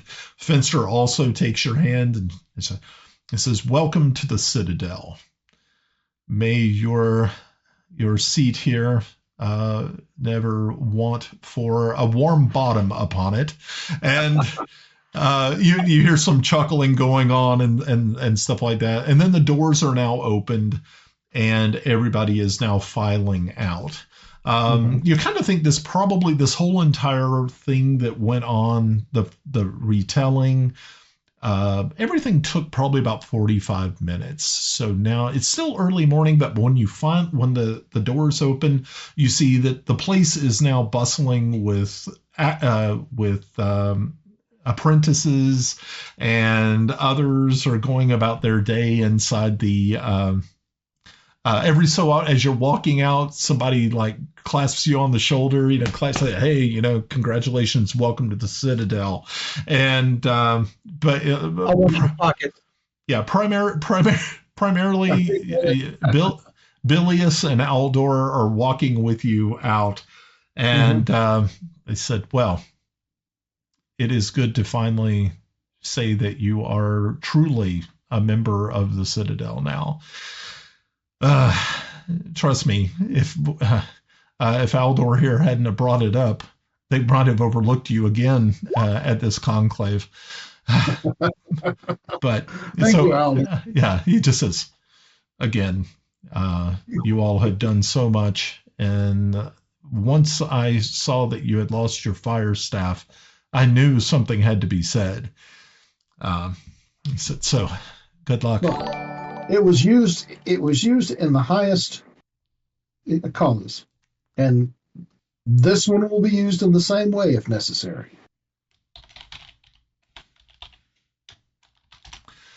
Okay. All right, Master Morsivy. Yes. Aldor, if you could give me a moment. Who is this man? And I'll hold up the picture I drew quickly. I rolled a 36 okay. on that, so I think I've got him. Okay. He looks and says, "Wow, that is a very good likeness." Ew. Yes. He draws like Napoleon Dynamite. He says, "Who you have sketched is a gentleman named Gerbera." Barbera. Gerbera, Gerbera. He is the royal wizard of the Empire of Ket. Minor enemy. Yeah. He says, I kind of figured that there was going to be something possibly said during this. I wasn't expecting him to be so boisterous about it. Unfortunately, he may have actually just cost himself a seat in the Citadel.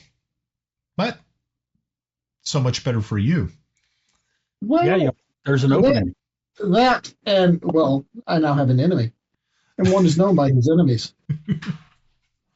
Yeah, So, yeah, you have an enemy. well, there are lots of ways. There's lots of ways to deal with an enemy. Yeah. Wizard fight. Yeah. Wizard fight. Being silent and ignoring them works best. Not when they're wizards. Right. Exactly. Okay. So. Well, anything else you need to ask? He left quickly, correct?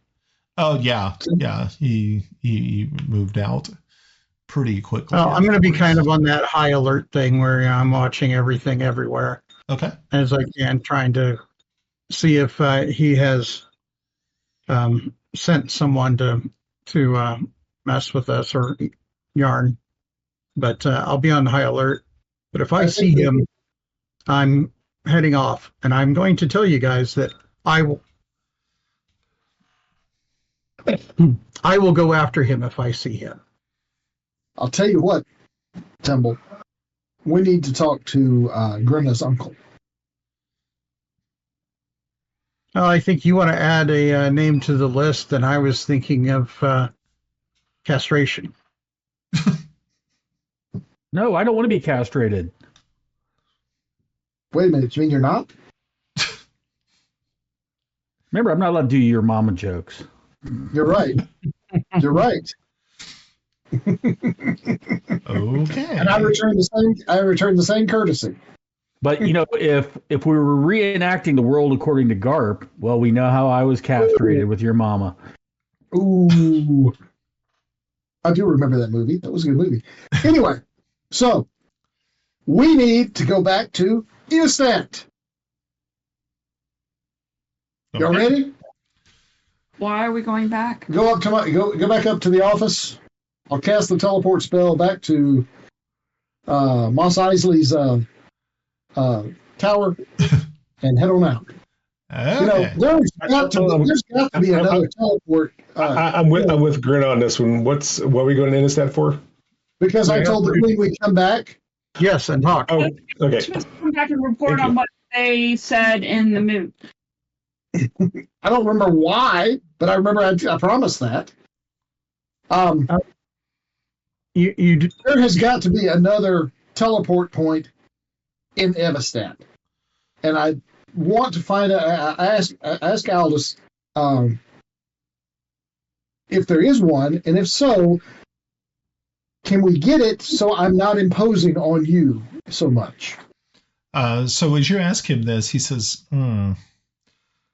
well, I mean, I, of course, don't have a problem with you using my teleportation circle. I feel that... Yeah, but, I mean, we brought griffins through it. Yeah, okay, yes. But thank goodness that I had the observatory open so that you could... I mean, it's not a problem. I mean, usually, customarily, a member of the Citadel can use others' teleportation towers. I mean, if need be, I could easily use the one. Being that I was a friend of Antero's, I have access. I know Billy has access to the tower in Pellic. I don't know if he actually has the one to Celene, but I mean, he might. We do share, and people do travel, so I mean, we try to make those things open. I know that there has been talk amongst some that there is special stones that can be used to create permanent portals but I only know of one person who's actually studying it. As a matter of fact, she was at dinner the other night. Your necromancer friend. Yes, Raven. Yes. She is actually, now this is of course hearsay. I do not know if this is true or not, but it is said that she is looking for certain stones which will open up certain passages in regards to portals. I know for a fact that she has some that can allow people to travel to her. I also know that the Drow have stones that will allow travel to the Underdark. And this is why primarily your friend Raven has kind of stepped outside of the bounds of the Citadel. She is of course being watched. What exactly is the issue? The issue is because she has trafficked in magics that are known to be of Drow origin, shadow origin. Okay. That is, of course, highly frowned upon here. Understand. I have a different view of that particular. It's an energy. It's like fire and lightning and water. It's just a different means of power. Understandable. But of course, we also look at it from an ethics standpoint. Agreed. I mean, we do have rules. He looks down at you, Timble. Said, Timble, is there something you needed to add? Out of character. Okay. I have a thunderstorm warning that's just started, and it's coming right down the interstate right at us. So if I drop, I will endeavor to get back in, but I could be gone for the evening. Okay. Totally understand. Thank you for letting me know. Ooh, that's rough. Hey, Albie, check your phone. Okay. So, as you all are getting ready to, I guess you head up to your teleportation circle and get ready to return to Instead. Thank you, Ed. As you're casting your spell, the magical runes on the ceiling and the floor light up. There's a knock at your door. I can leave it open for 10 minutes. Okay. I'm not worried. Okay. So Check the door. Okay, so you walk over and you open the door, and standing in front of you, it looks to be two acolytes and a young wizard. The two acolytes are human males, and the young wizard is a female elf. And she greets you and says, "Greetings, Master Jarn. I am Kana. I was sent by Finster to travel with you, if possible, to Instead to talk with the Queen." Crazy weird on time timing. Yeah. Well, and binary, yes or no? come on in. And as they pass me, I'm going.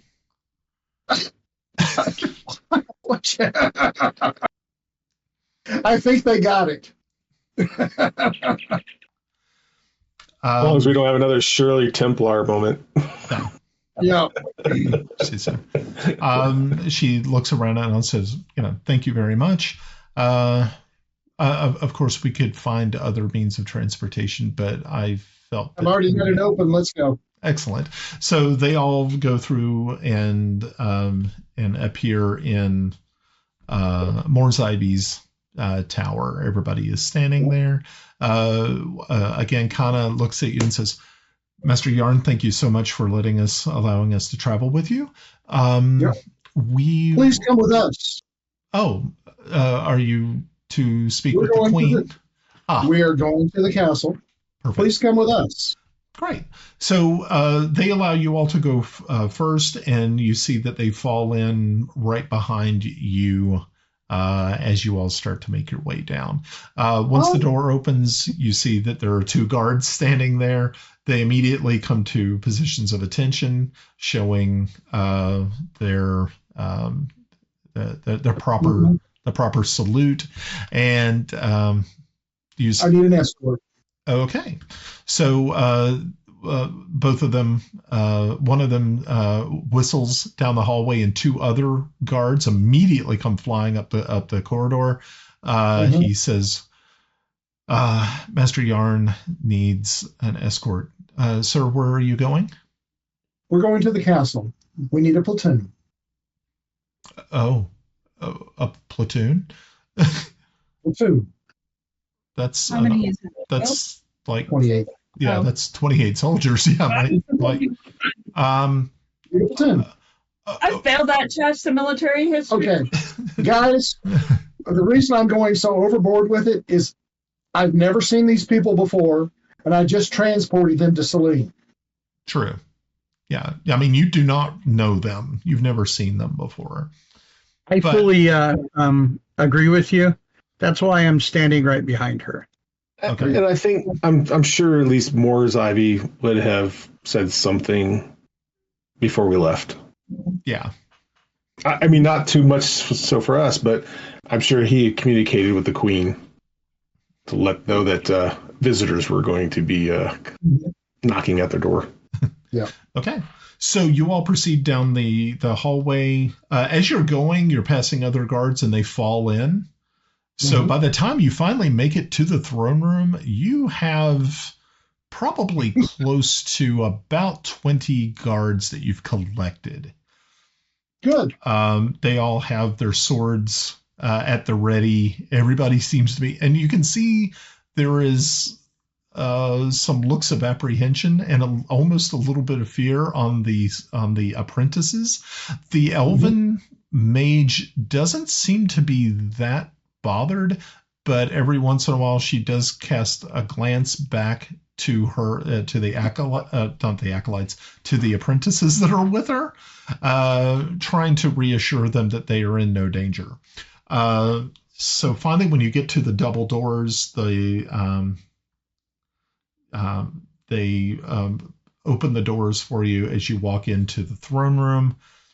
Again, it's the throne room there in Celene. The Queen is there. Shira is also present, as well as Asenath and Melda. Of course, Morzivi is still in Greyhawk. So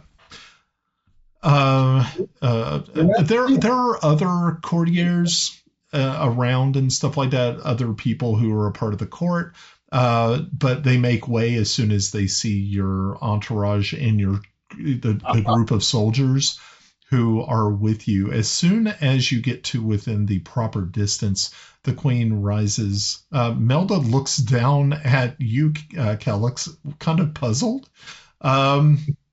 She doesn't kind of understand what is happening, but she also spies the elven mage in sort of in the center with her apprentices, and the Queen looks and says, "So, I've been told that I am to be questioned concerning the recent events here in my castle." Your Majesty, I apologize. that was the only way to prove that the events actually happened.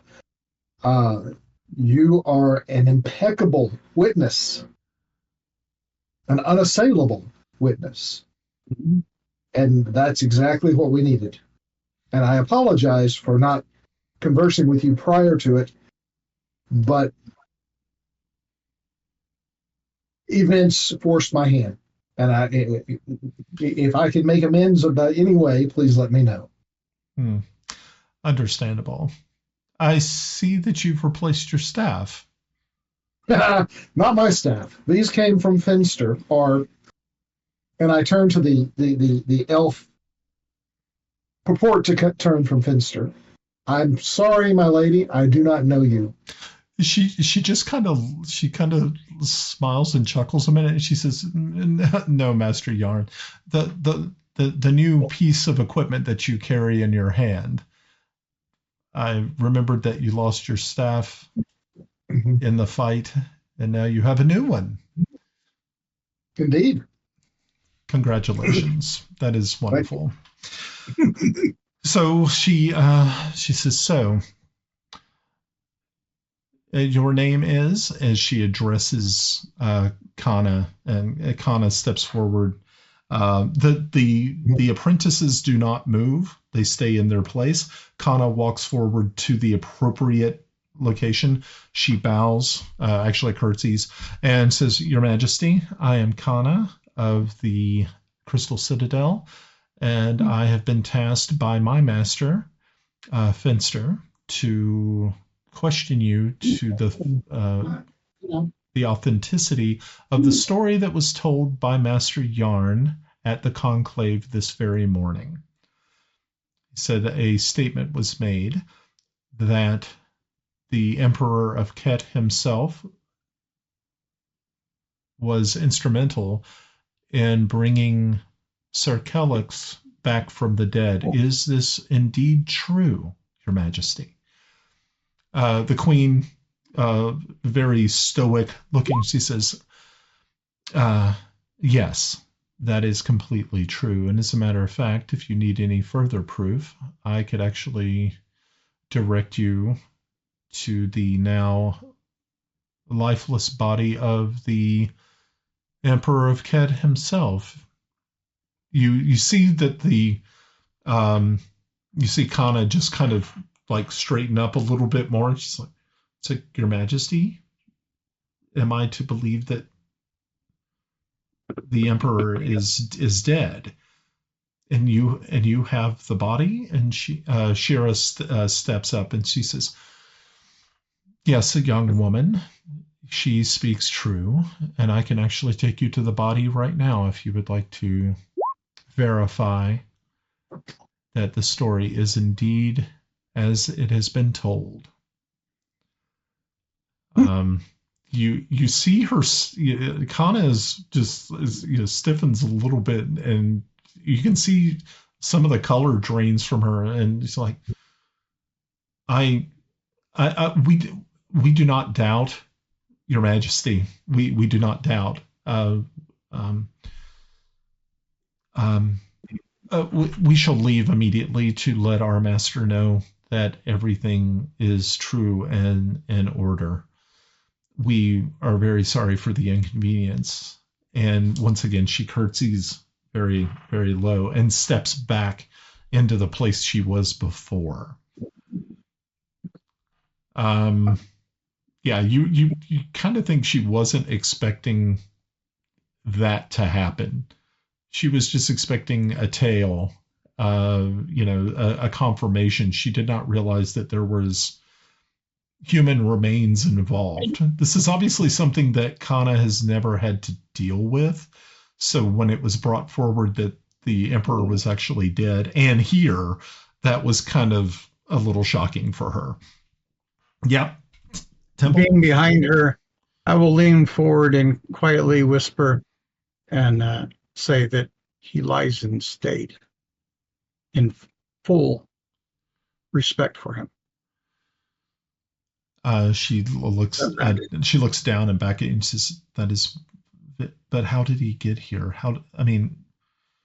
was, I mean, we heard the story, or I was told the story, but where does... He gave his life with his last wish. He was, you understand that he was a prisoner in Kiffi. And when we brought him from the dungeon, yes. So he brought his enemy back to life with a final wish. That's amazing. You can see now that, your little conversation that's going on, the queen just kind of sits back in her chair and she finishes and says, so is that all that you require? As she looks to you, Jarn, says, Master Jarn, is that enough proof or do you need more? That would be up to the lady here. So immediately the queen's gaze lands back on Kana, and Kana, her eyes wide, she says, Your Majesty, I require nothing further. Thank you so much for your time. Would you like transport back to Greyhawk? She says, yes, if that is possible.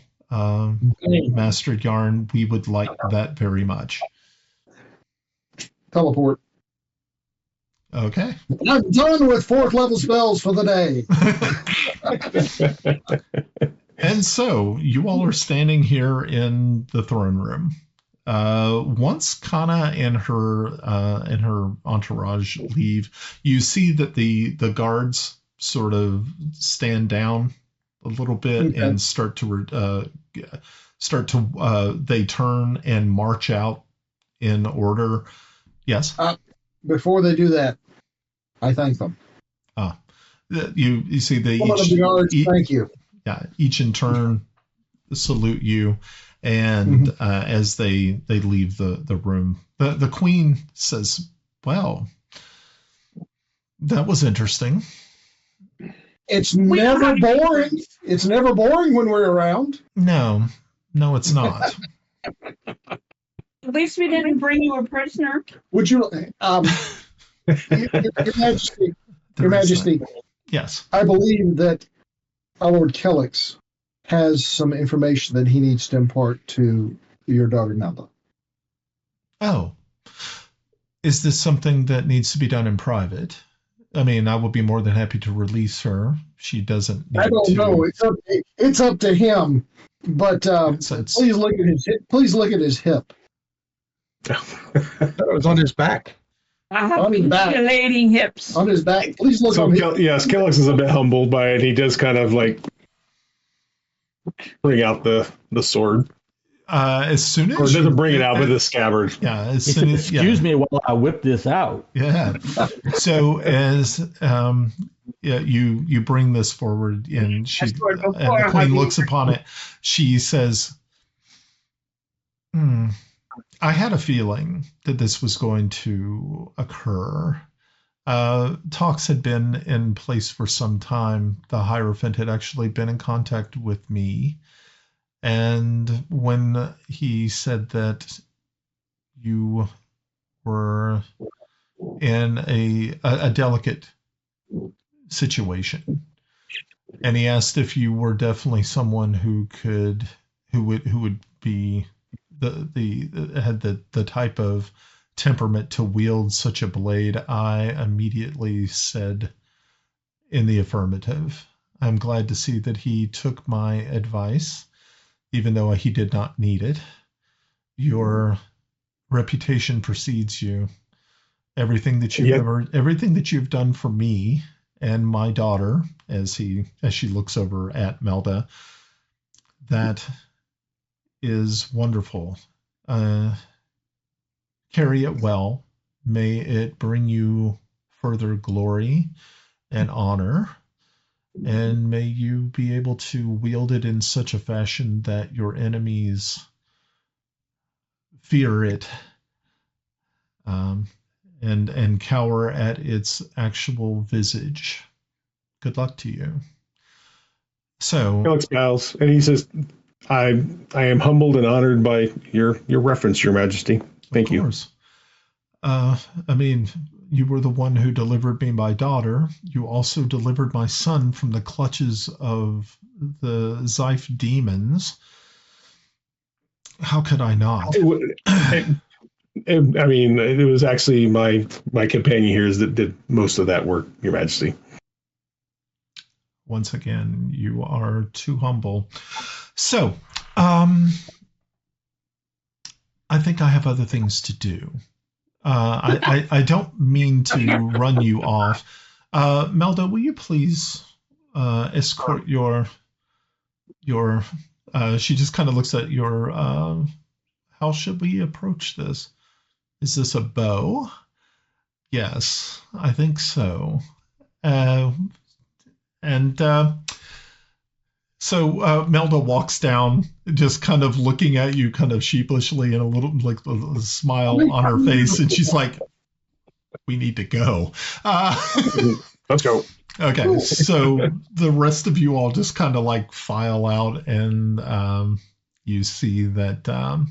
Did she need to see us concerning a matter? She had asked us to come back before we do anything. Right. As you're walking off, Melda kind of just whispers to each of you. She says, I think Mother has something special planned for this evening. So make sure that you don't stray too far. What can be special to the Elf Queen? And no farting. I mean, take a bath. And no farting. She said so.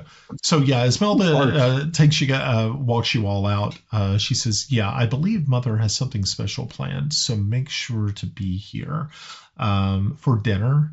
But I think she wants you to meet in the throne room prior, so anytime after the probably mid-afternoon probably would be best. Said other than that, I guess you have leave to do as you see fit.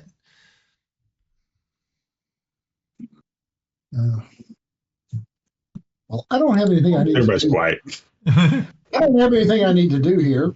Okay. So I'm going to wander. The tree gave me one funny leg. I wonder what the tree will give me next. But I'll go. Okay. So is there anybody doing anything special? You probably have about 4 hours before you have to come back. Is the baby dragon still at the tree? Nope. The baby dragon has left the area. You're not really too sure where Arabistrax took it. Remember, she has several different different layers. So most likely it was taken somewhere very, very secretive. So, but she is not here. Okay. Let's go find the Jewish lady and talk to her about what's happened to me. Okay. So, Sure. okay. Yes. So yeah, you wait a couple of minutes outside and outside of the double doors when they open up and you see Shira walk through, and she sees you and says, Mistress Grenna, how are you today? She looks at you. She looks at you. Okay. This morning, not so okay. She says, so, is everything okay? You've lingered to talk. Yeah, tell her what happened. Okay. So you tell her about the situation. She's like, oh. I was kind of wondering when your powers were going to manifest. That's very interesting.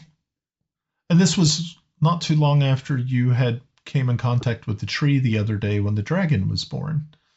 Yes. Interesting. I think, though, right now you're just getting a foretaste of what is going to occur in the future for you. And I think once you finally make your way to your homeland, you will truly come into your own.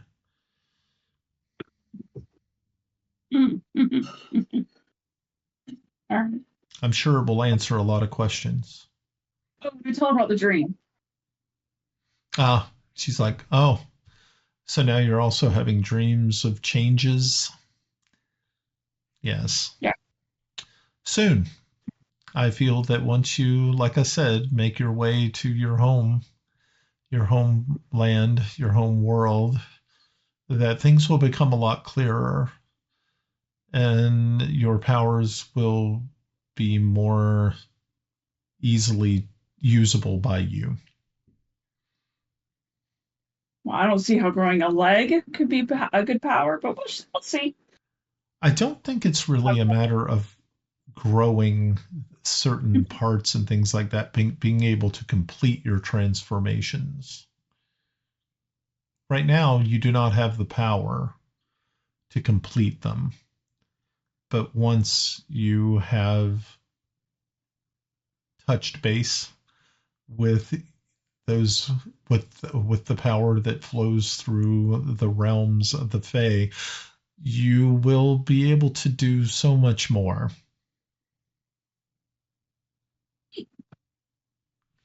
So when is it that you're going? Huh? To the Feywild. When are you going? And I hope they keep changing their mind. Men. Next adventure? Well, we tried to go several months ago, but you guys kept going off on your little tangents. So. Gotta save the girlfriend. Gotta save the other girlfriend. Gotta save the girlfriend's brother. You know. Okay. So, yeah. So the rest of you spend the rest of your afternoon eating. And was there anything else, Grenna, that you had a question for her, or is that pretty much as vague as it could get? Well, you know, a little vague is better than what I had before, so I'll take the vague. Yeah. Okay. I guess she'll go find her room and meditate. Yeah. Wonder if I could grow wings. So, if you can grow wings and they're really stubby at first, we can cut them off and then fry them up, and then you can grow more, and then we have a constant food supply. Oh gosh. No. I don't even know where to go with that. Yeah, really. That was pretty weird. Silence. No. Okay. So, yeah. What about all those herds of buffalo where'd their wings come from? It's crazy. So, yeah. So, Kelex, Melda kind of takes you apart from Sun. Is congratulations. I'm kind of surprised. I'm sure you were too. Mother did not say anything to me about this, so. Yes, it was a very surprising moment when it all happened. Is there somewhere we can just go for a walk? Of course. Let's. We can. But Brian, I don't know if you want to see if Kiffi or Tomas and the other lot there's something to do first. Yeah. Is there anything you guys are doing? Not really. Nope. Okay. So Gave a hat for a change. Yeah, I mean, the Broken Bow is always open. The Fleece. If we go anywhere, I'd go to the Fleece. So Let's go to the Fleece. Yeah, but the Fleece is in Greyhawk. So the Broken Bow is in Instead. That's right, we're in Instead. Yeah. So you get to go to the Broken Bow. Because remember, so here's the Silver Fleece is in Greyhawk. The Broken Bow is in Instead. The Red Banner Inn is in Pelic. So and the old 97 is in Marydale. We should create a guidebook to pubs of Greyhawk and put those like the first 5. Kind of like the Blows Guide. Yeah, Blows Guide to beer. Well, you got to put the turkey stand in. We got to have everything. Well, yeah, I mean, of all the field manuals and guides and maps and things like that you saw in the Revo Brothers shop, none of them covered this. So, gotta make sure you add the one we burned down. Oh yeah, the Prophet's Bounty. You guys burnt that to the ground, though. I'm surprised we get invited to places anymore. Oh, and then what do you mean? but the party. But wait, there's also, what is it? Is it Madam? It's the one where Vitram hangs out in. Oh, what's it called? I can't remember. Is it Mrs. I think it's like Madam Plums or something like that, or Madam something others. Yeah, I'll have to look it up. Actually, I think it is Madam Plums because I think it's Madam Plums. Yeah, you can touch my cherries, but please don't touch my itty bitty plums. Okay. So, okay, so you guys are at the Broken Bow, getting sloppy with it, and once I'm not getting sloppy. I'm going to be wise with my eyes open, looking. Okay. So, yeah, as you all are seated, you all end up running into Zathia. Zathia was the childhood friend of Sintaisha. She is actually the one taking your order, and again, she welcomes you. Says it's so good to see you all. Glad you've been able to make it back. Have you had any luck yet on your search for the princess? Which one? Too many things we're searching for. Too many spoons and irons. Sadly, we have not. We have not found anything just yet, but we are trying. Keep your spirits up. It'll happen one day. We'll get her. That's wonderful. So, so she brings you some wine, some mead, and things of that nature. A breadboard with some cheese, as you all sit down and start to chow down a little bit. Anything else that you guys are doing, or I'll run over to Kelex real quick. Well, we can always set the stables on fire. That's a pretty high standard. Okay. No, I'm like I said, I'm kind of being that protector thing and watching out for everyone because I don't trust people, and it just doesn't seem like we're in a good spot. Okay. Very cool. Alrighty. So, Kelex, Melda leads you into the garden. Pretty much the same sort of area that you and Timble were in before a couple of days ago when the dragon was born. And she turns and says, "So, here we are. Welcome back." And you're muted.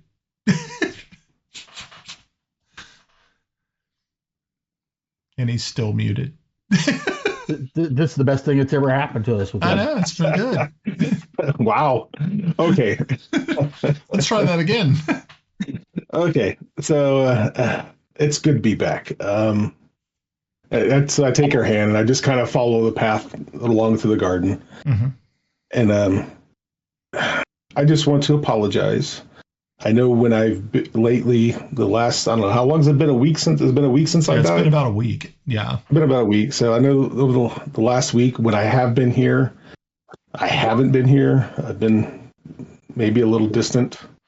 But I think hope is shining again. So I just wanted to apologize to you if you felt like I was keeping you distant.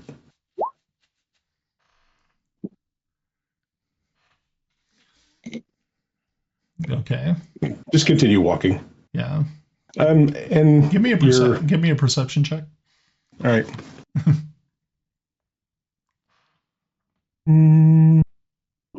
I hate perception checks. Okay, but you did pretty well. And come on. I did too. Are you all stalking me? Is that it? Yeah, you can actually hear the sound of plate mail kind of scraping a little bit. But as you turn to kind of look behind you, you just see like a shape of something like hiding behind a tree. But Melda pulls that you, says, yes, I know you definitely seemed upset the last time I saw you. I know the dinner didn't go well.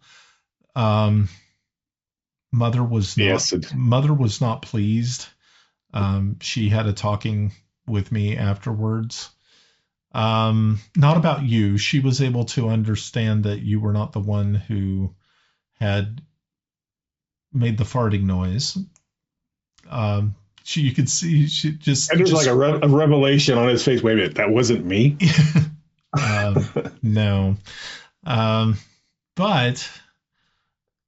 but no, I know you were upset, and I'm glad to see you seem to be in a little bit better spirits. After our visit to Greyhawk Cities and at the Church Heironious, I think I've been given a bit of glimmer of hope that things are back on the right path. Yes. Not just for myself, but I'm hoping for you and me. She smiles at that and she says, about that. I was talking with Mother about this, and the nobles have the ones in court have taken notice that we are obviously an item. She says it kind of slyly, and she says, and I knew this was going to occur, but being that the situation is, they have invoked an ancient law that only elves can rule and can only take an elven monarchs. You understand. We've got magic for that. But you can see he's big. Okay, go on. But I have also told her that I would rather not take the throne if I could not take it with you. Aww. So I'm sorry. I'm also laughing at Melinda's little note in Roll20.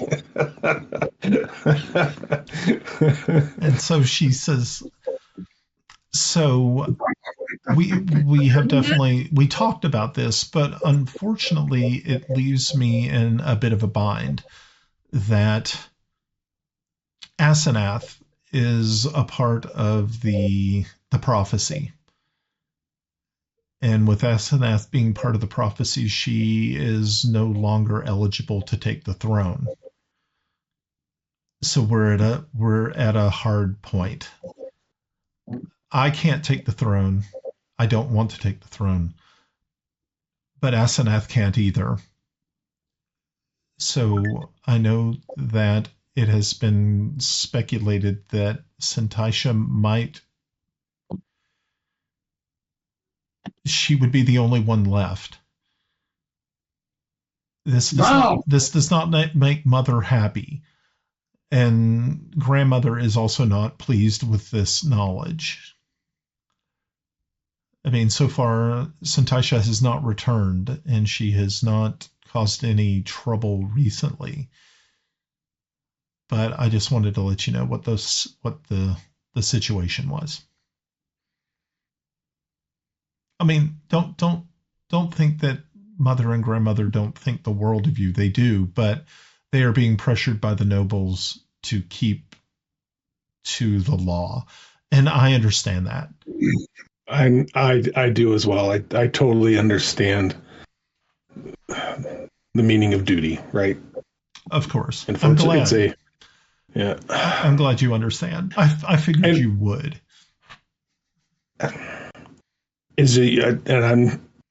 And I want you to look me straight in the eyes and tell me, are you okay with not taking the throne?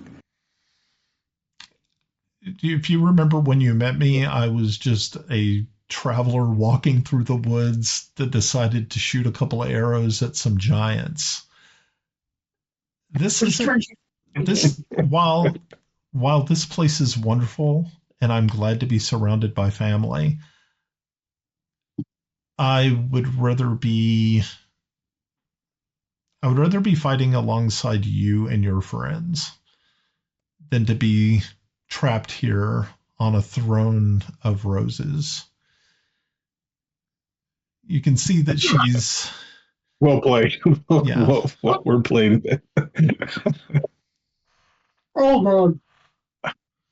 While this is going on, I rolled a 21, and I'm playing the theme from Ice Castles. Dun, dun, dun, dun, dun, dun, dun, dun, dun, dun, dun. Yeah, so yeah, you hear this music floating through the air around you. Damn it. Everywhere. Didn't know your life had a soundtrack. You don't know how much it means for me to hear that. I tell her I love you. I tell her I love her, and she returns it as well. Santasha, that's Grenna's not going to like this idea. Yeah.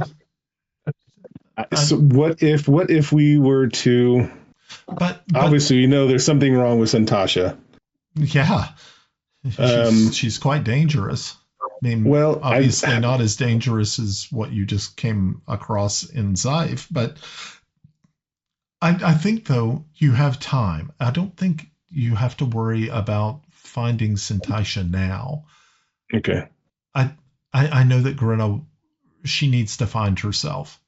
Okay. No. And I think it would be don't worry about me, and don't worry about Celene. Of course I'm going to worry about you. I know. But Celene, don't worry about Celene. Celene is in good hands. But Grenna needs your all's help right now. I think there's things that are going on with her that even she is not ready to address.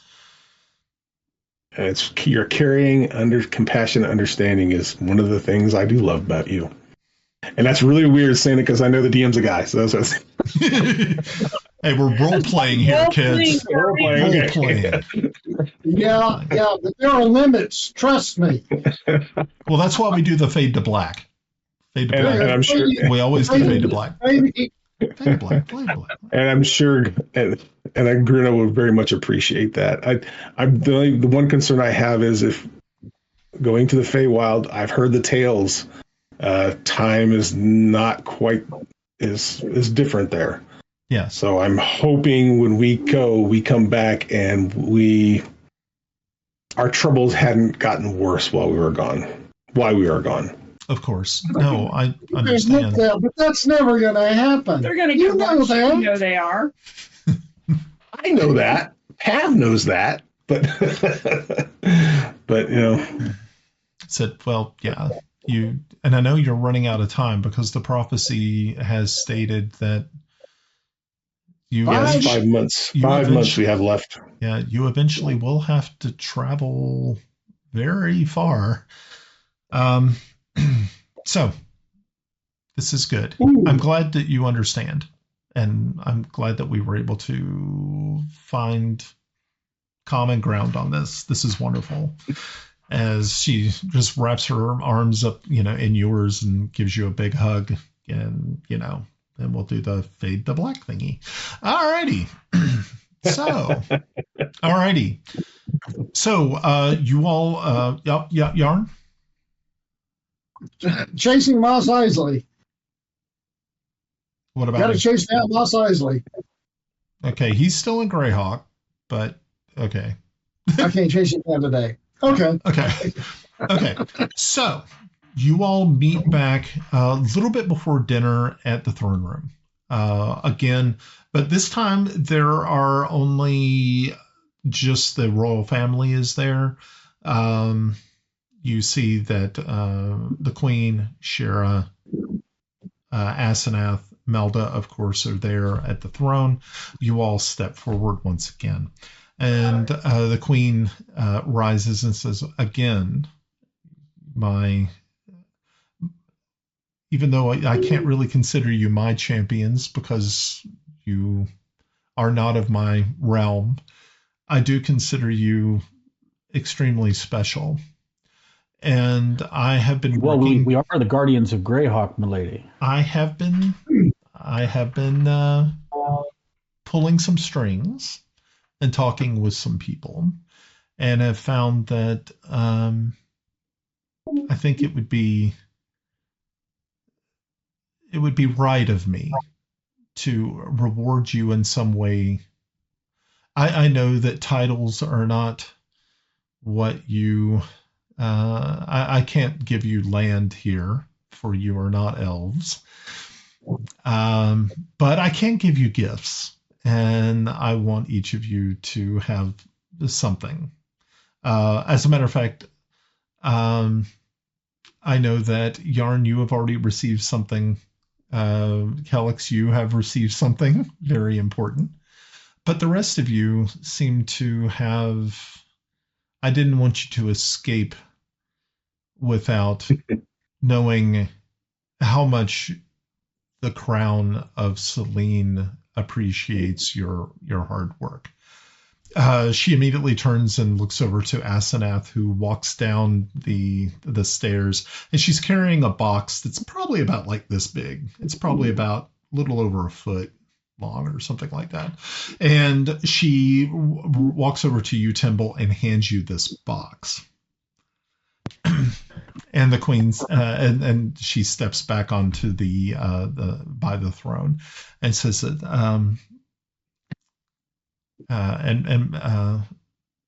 Lord Chancellor, you feel free to open that box. This is definitely something that I think that you would appreciate, and I hope you will be able to use it in all of your future endeavors. And I'll look at the Queen and say, Your Grace, thank you. And Lady, thank you to Asenath. And so as you open this box, you're looking down at this beautiful, it's a dagger. It's really impressive. And if you make a arcane knowledge check. Oh, sure. I'll let you know if you know what it is. If not, maybe not with a 6. Oh, Jarn. Oh, an 18. Okay. Oh, no, that's Tomas. Timble. Yeah, Timble got a 6. Okay. So Timble, you're looking at it. You're looking at it, and you're like, it's absolutely beautiful. It looks extremely functional. It looks razor sharp. But you're not really too sure exactly what it does. But Tomas, you've heard of these. Jarn, you didn't really know that much about them either. But Tomas, you kind of heard of this blade before. And are you going to kind of whisper it to you? See that Timble is kind of at a loss. He's just kind of like going, oh. Actually, I'm not going to tell him what it is because you haven't told me yet. But I'm going to say, tell her thank you. It's fucking cool. I did thank her, and I thank you again, Your Grace. Okay. And I will pick it up and out of that. Cool. Post action, I'll tell him what it is, Brian. Okay. It's a Lut blade. Sweet. Okay. Is it a Jarmir Jargir? Lut blade? You missed. No, I didn't. I tried again. It's a Lut blade. And again. So yeah. So that's what you get. So the she looks over at Tomas and says, Lord Ambassador Tomas.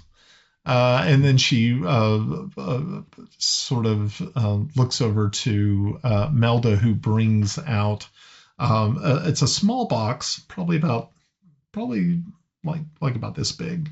And like she brings it down to you and hands it to you. And the Queen says, I hope that this will help you in your future endeavors as well.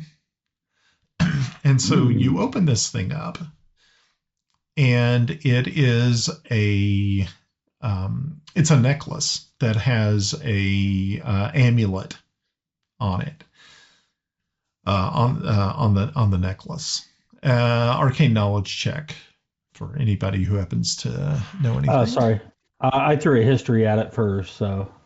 Okay. I am not even proficient, and I'm going to go try. Okay. Cool.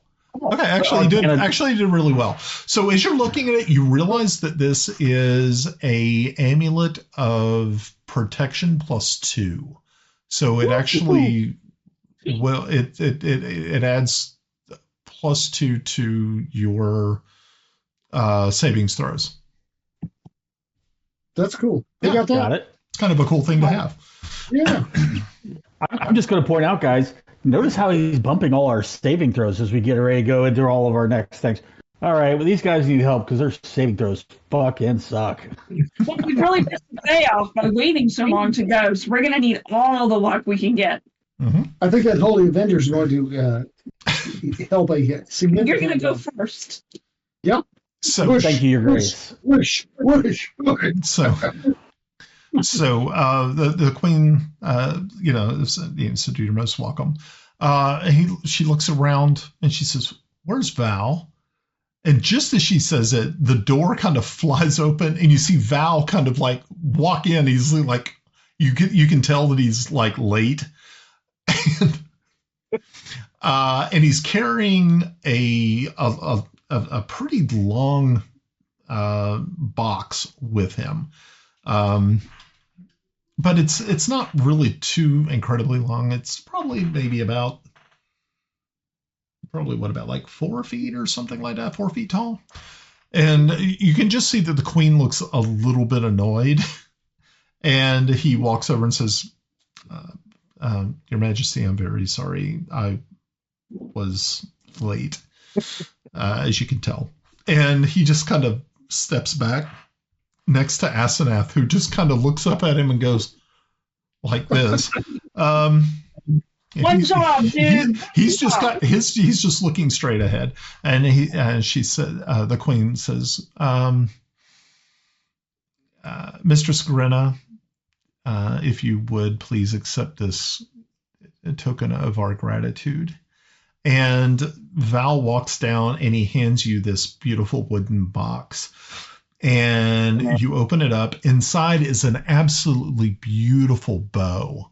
I mean, it is very, very, very ornate, very special. You could tell that there's obviously not just the craftsmanship, but there is power that emanates from it. So you can make an arcane knowledge check.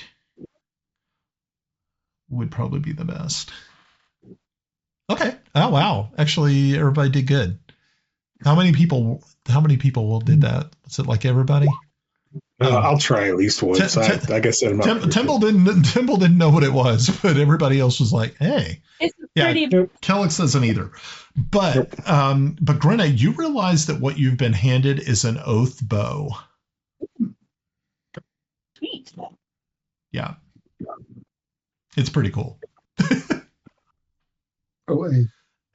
And the queen says, and of course, last but not least, Master and Dr. Kiffi, I would be, it would be a great dishonor not to present you with something equally as special. Ask for 3 of her pubic hairs, dude. Man. And so Shira turns and is holding it looks to be a box that's probably about the size, kind of like a hat box. And she walks over and presents it to you as the queen says, and for you, Master Dwarf, I believe that this will come in handy for you, hopefully in your future endeavors.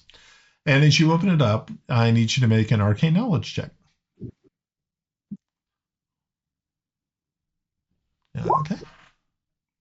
Wow. Yeah. Okay. Yeah, you know exactly what it is.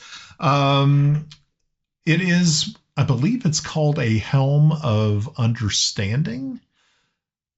And what it does is that once you wear it, you're able to understand and you can understand and talk to, you can use any other language, like any languages that you can talk with everybody and understand what is being said. Nifty. Yep, it's a nifty item. Very cool. So the queen stands. She says, "So, I thank you again for everything that you've done. Please, I invite you to dine with us this evening." She takes a really sharp look over at Jarn and says, "And sir, hopefully you'll refrain from using such magical spells as you did last time." I have no idea what you're talking about, Your Majesty. Very good. And so they all turn and everybody walks back through one of the side doors. You can hear Val just kind of snickers at that as you all are walking by. I said, yeah. Mm-hmm. Oh, all right. Got to do it. Hey, Brian, as we wrap this up, just checking. The amulet, they've nerfed protection. They so did. Just letting you know. Those dicks. So they look like they capped it at +1, and it's a +1 armor class and saving throws. So that's fine. Yeah, that'll work. So, and they don't call them amulets; they call it cloak of protection. Is that cool with you? Well, damn. Because I'm trying to add it to my character sheet. Oh, so. Okay. Well, you can use it. Do it as a cloak. But there's just trying to kind of keep in mind that it is a +2. It's a shame they don't allow you to add. I agree. Special things to it. That's kind of. I ran into kind of the same thing. Okay. And it's they don't have a dagger, luck dagger.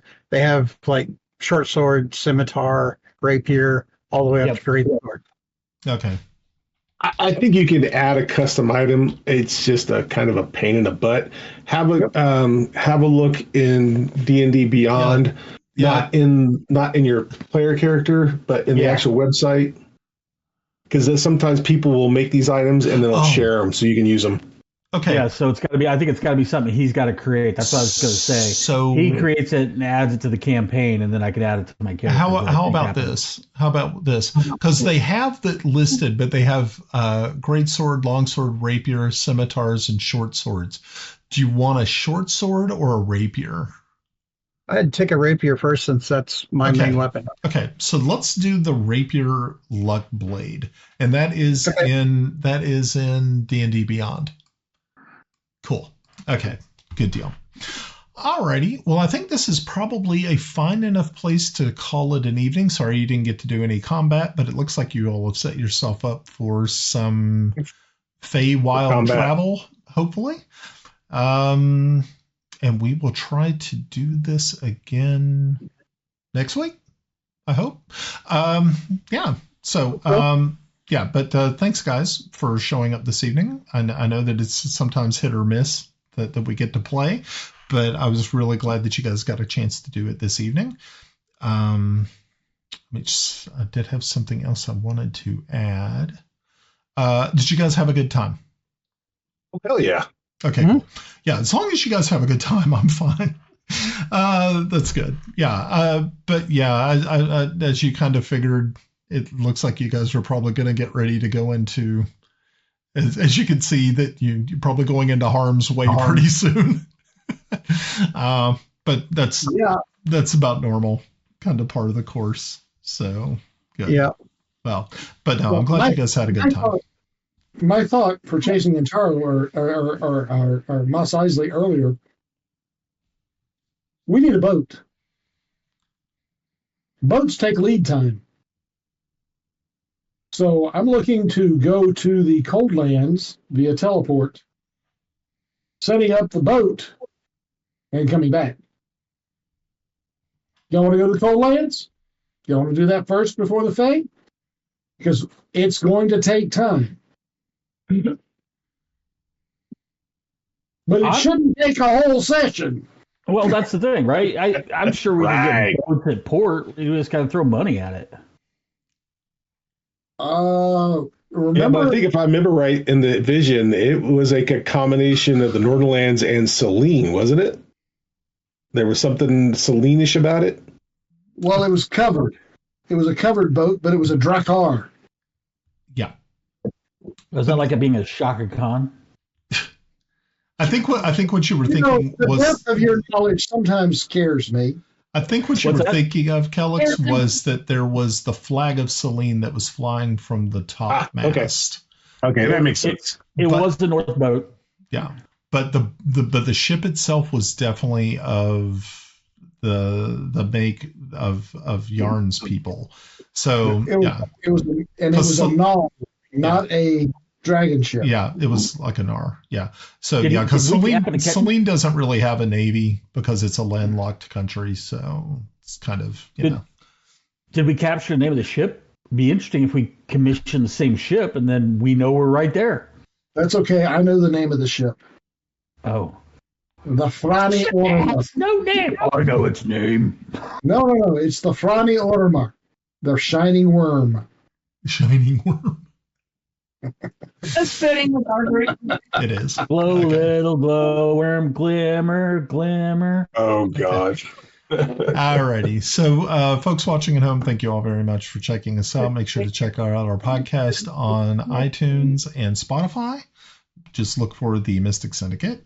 You can also check for our videos, playback of these sessions on our YouTube channel. Just type in The Mystic Syndicate. Don't get it confused with Mystic Syndicate. They're a band in North Carolina. We are the Mystic Syndicate. We're number one. We're number one. We're awesome.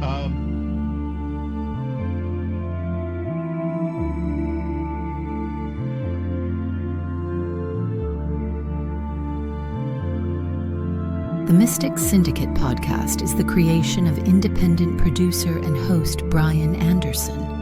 Our players are Ed as Sir Thomas Waverly, Mike G. Pav as Sir Kelex Zelenen, Melinda as Grenna Babbleboots, Russ as Járngrímur, Mike as Kiffi Blackhammer, and Glenn as Timble Snivenblaven. You can visit our podcast page at tmsyndice.podbean.com. You can also leave a comment and subscribe to our X page at TMSYND. You can also watch our live shows on YouTube at www.youtube.com at The Mystic Syndicate 147.